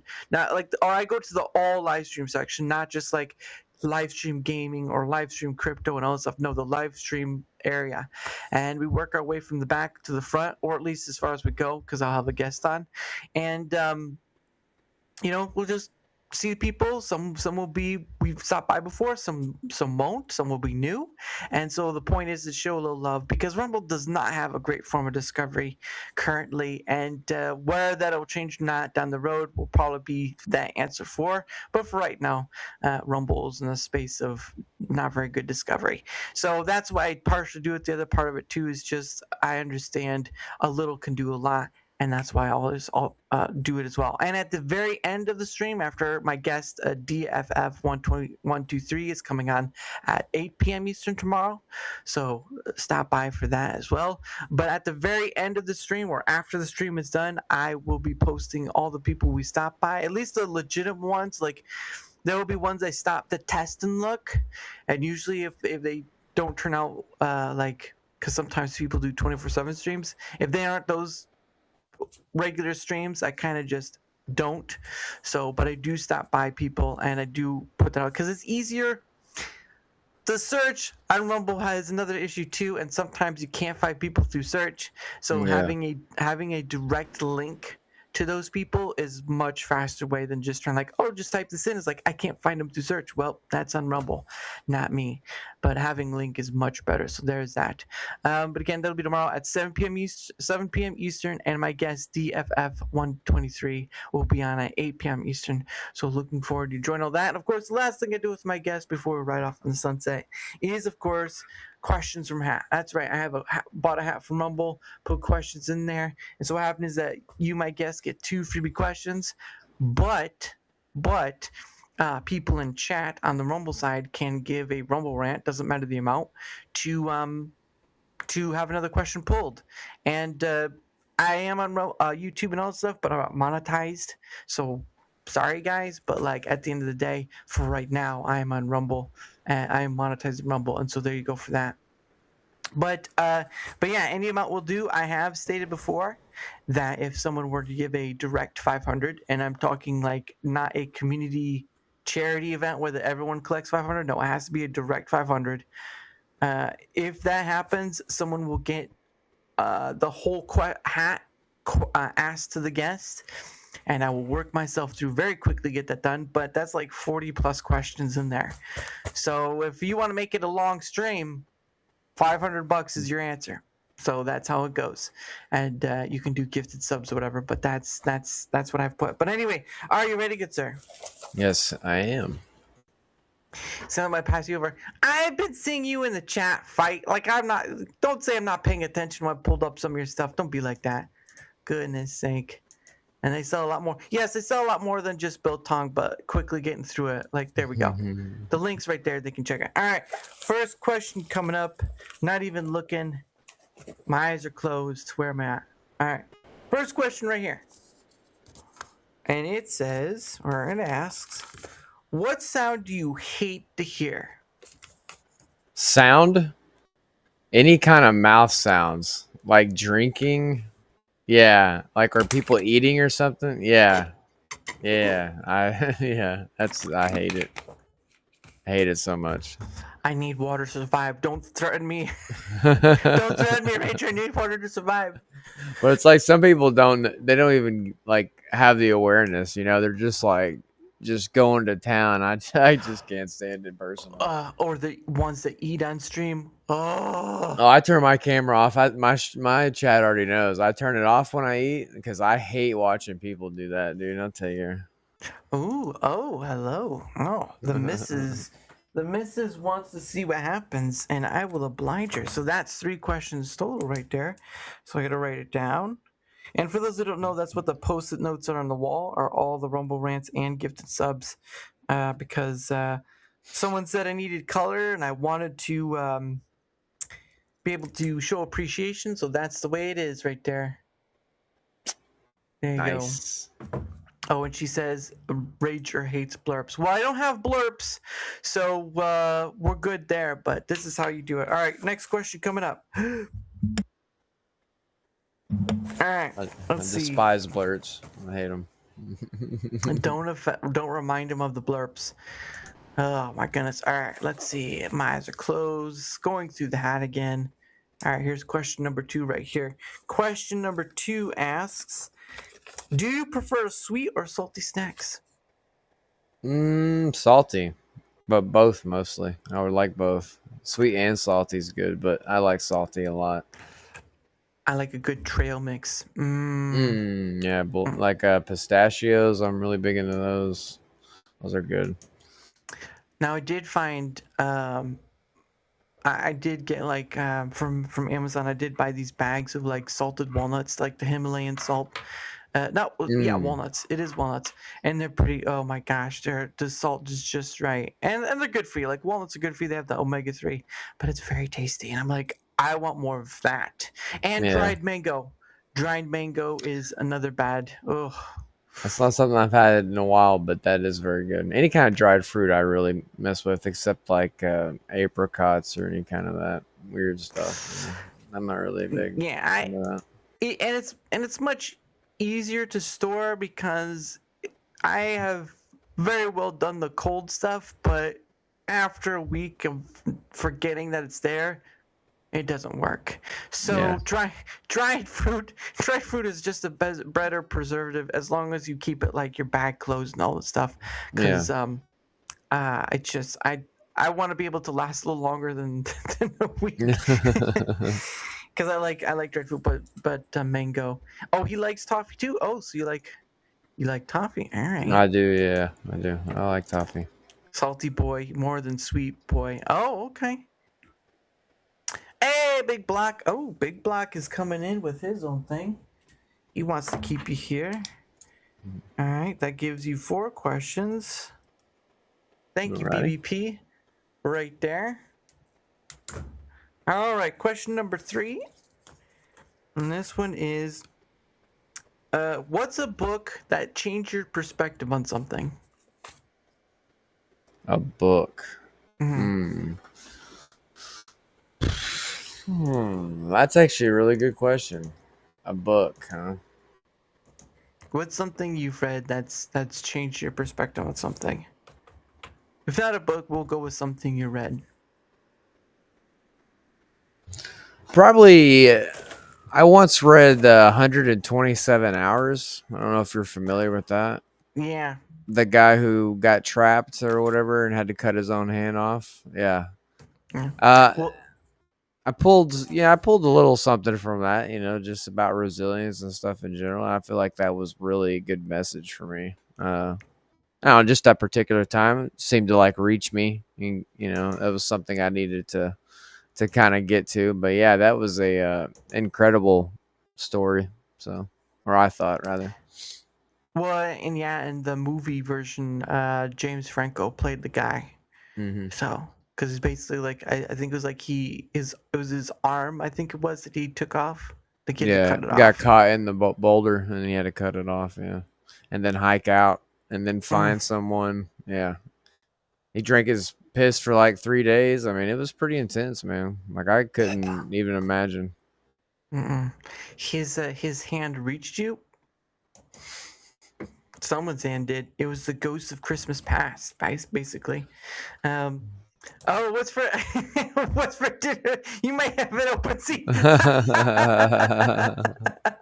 So that's 5 questions right there total, but we're gonna be on number 4. So we'll see how quick they like to catch up. All right, there you go. Okay, Nice. Go for that. All right. So question number 4. All right, here we go. Question number 4. What is something true that nobody agrees with you on?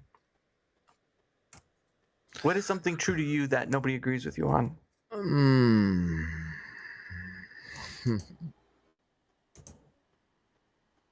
That my friend Gumo is not as smart as he seems, and everybody thinks he's a genius.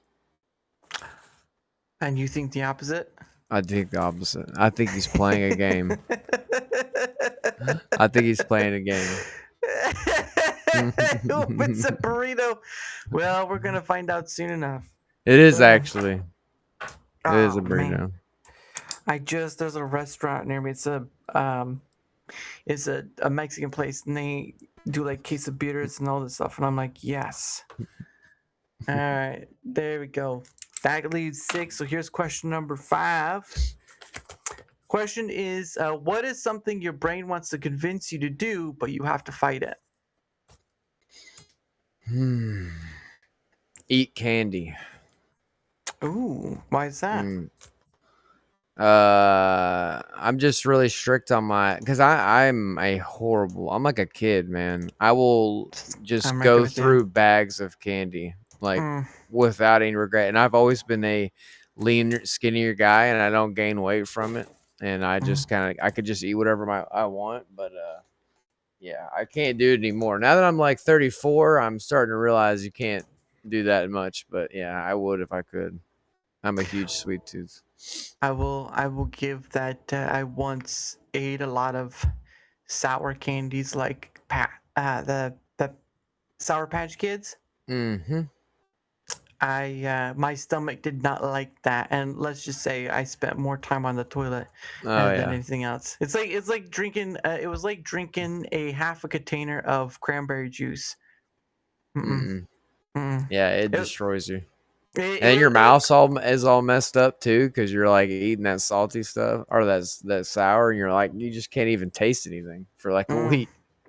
Oh yeah, I will tell you what though, we'll clean you out, but you won't be comfortable when it happens. So I love gummies. Now that's some big questions. Like, do you love sour gummies or the CBD? Yeah, there you go, CBD gummies. Yeah, gotta define your gummies. All right, question number 6. This is the last question unless someone gives another rumble rant, which I'm pretty sure someone might try to do. This question is: are you left-handed or right-handed? I am right-handed. Right-handed. But do you slap with the right hand? No.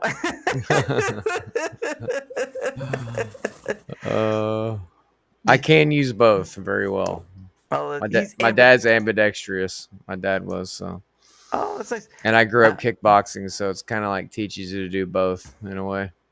So I probably, Block says I probably should have a burrito bowl, so I let him eat after this. Yeah, let this poor man eat some. All right, there you go. Right there. Thank you, BBP. All right, question number, what is this, 6? Yeah, I think it's question number 6. Nope, question number 7. All right, question number 7. I had to recount. I'm left-handed. Well, I'm right-handed, so boo. All right, question number 6 right here. If you were a sandwich, what kind would you be and why?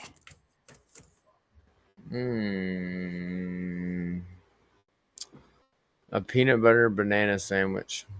Ooh, that's a good one. Oh, Yeah. man. I haven't had it in a very long time, and oh man, I used to love those back in the day with like a strawberry shake or something. Be good. Oh, man, someone really wants to keep you here. That's for certain. No, one more. Look at her. One more. The missus has spoken, and she says you get to stay for one more. And like, honey, I love you, but we're gonna have a discussion later. There you go, Mrs. Rager, right there. All right. One last question, I think, unless someone does it. All right. Here we go. Question number 8. Question number 8. That's pretty good. The record, by the way, for the questions asked, I think it has been 32. Yeah, I think it's been 32. Dang. So this one's a two-parter. So what's your favorite season and why? Fall. And I don't particularly like bitter cold, but I do like cooler weather. Like 50s. 50s is perfect for me. Like low 50s. Yeah, I'm comfortable with that. Yeah, probably fall. 50s and 60s. 50. Mrs. Rager's just gonna tie him up once he's done. Hey, you know what? He may enjoy that. So that's the way it is. You're not popular enough for 32 questions. Hey, I said directly. If someone gave a direct 500, about all those questions that would be asked, and that's still quite a mighty pile left. So that's how the rules work. It's how the rules work. But anyway, what was that? I said I think I'll live. That's what I was gonna say, but it's like there you go. Better today than better today and every day after. But anyway, that of course, ladies and gentlemen, is the end of the show. So thank you all so much. Big shout out to those in chat right here, for those who have been here either at the beginning or just came close to the end. Much appreciated, of course. Big shout out to those who gave gifted subs, and of course the Rumble Rants. You are all appreciated, and though it is never asked, even the gifted sub that I gave, which I'm glad Mao got.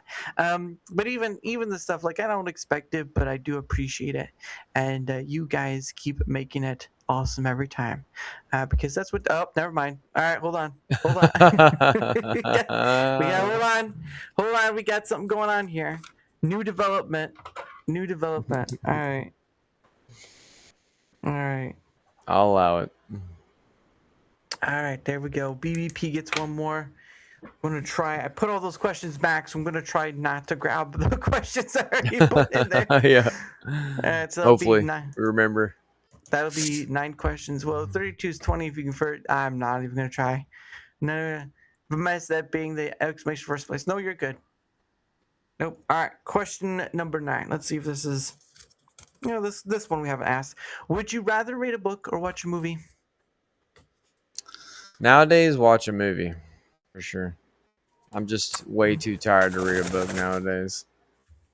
And it's almost like after a while, even like reading stuff online, it's kind of like, it's just like, I'm listening to more audiobooks now than reading. Exactly. Yes. Not the saying I can't read. I'm just saying, like, it's come to the point where you're just like, huh?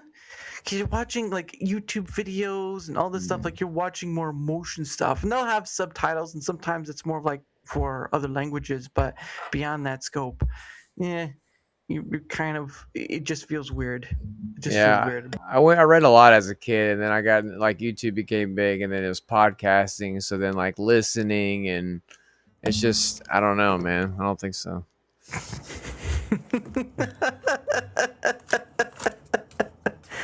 Gosh dang it. All right. BBP wants to be the best. Oh, another one. Let's Yep. go. There we go. All right. Now I really got to go dig and try to get to the same question. This will be question number 10. Thanks. Now I feel like Tara and Buffy making a joke about insect reflections. Ooh. All right. Let's see if this one is one I haven't asked you before, so I do have to read it. Oh, yes, I haven't read this one to you yet. If aliens landed landed and demanded one person to represent Earth, who would you nominate?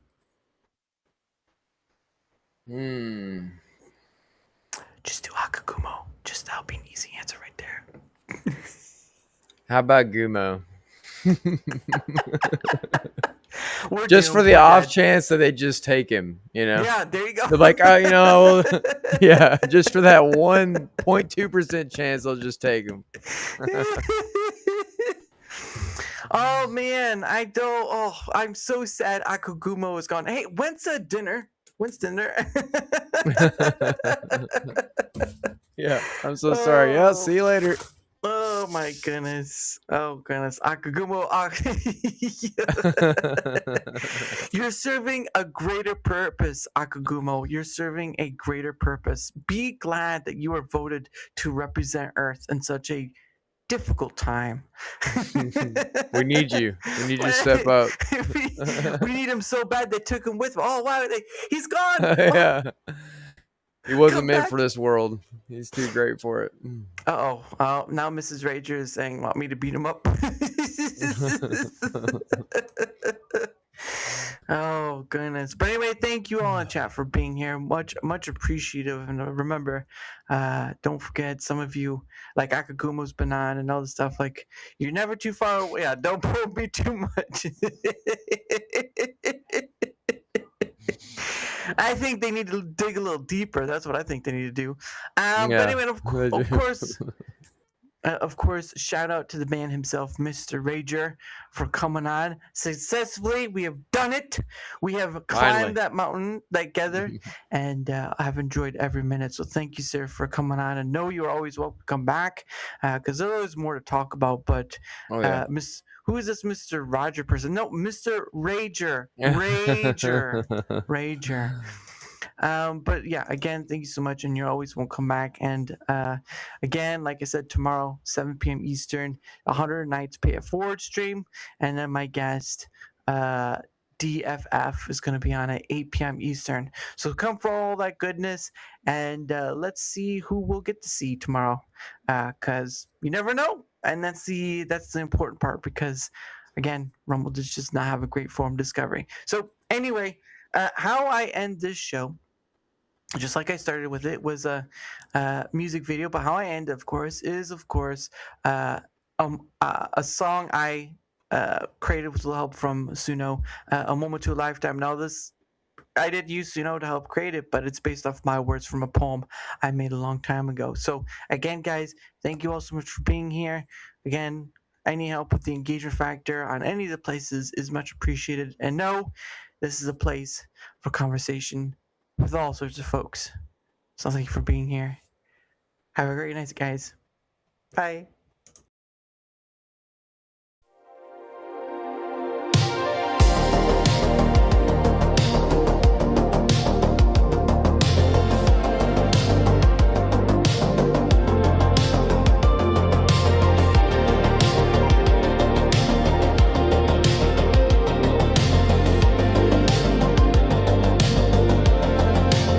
Give me a moment,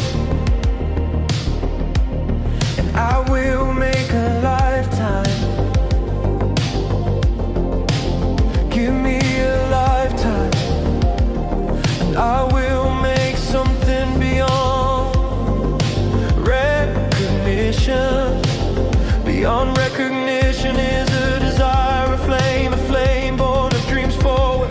Yet dreams do not push beyond their scope.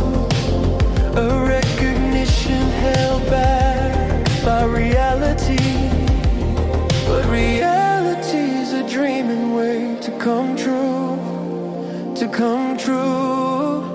and be reality. So what do you wish? What is your desired reality? In truth, maybe not much. In truth, maybe it is. Only you can weave the dreams of wanting reality to form, and then, only then,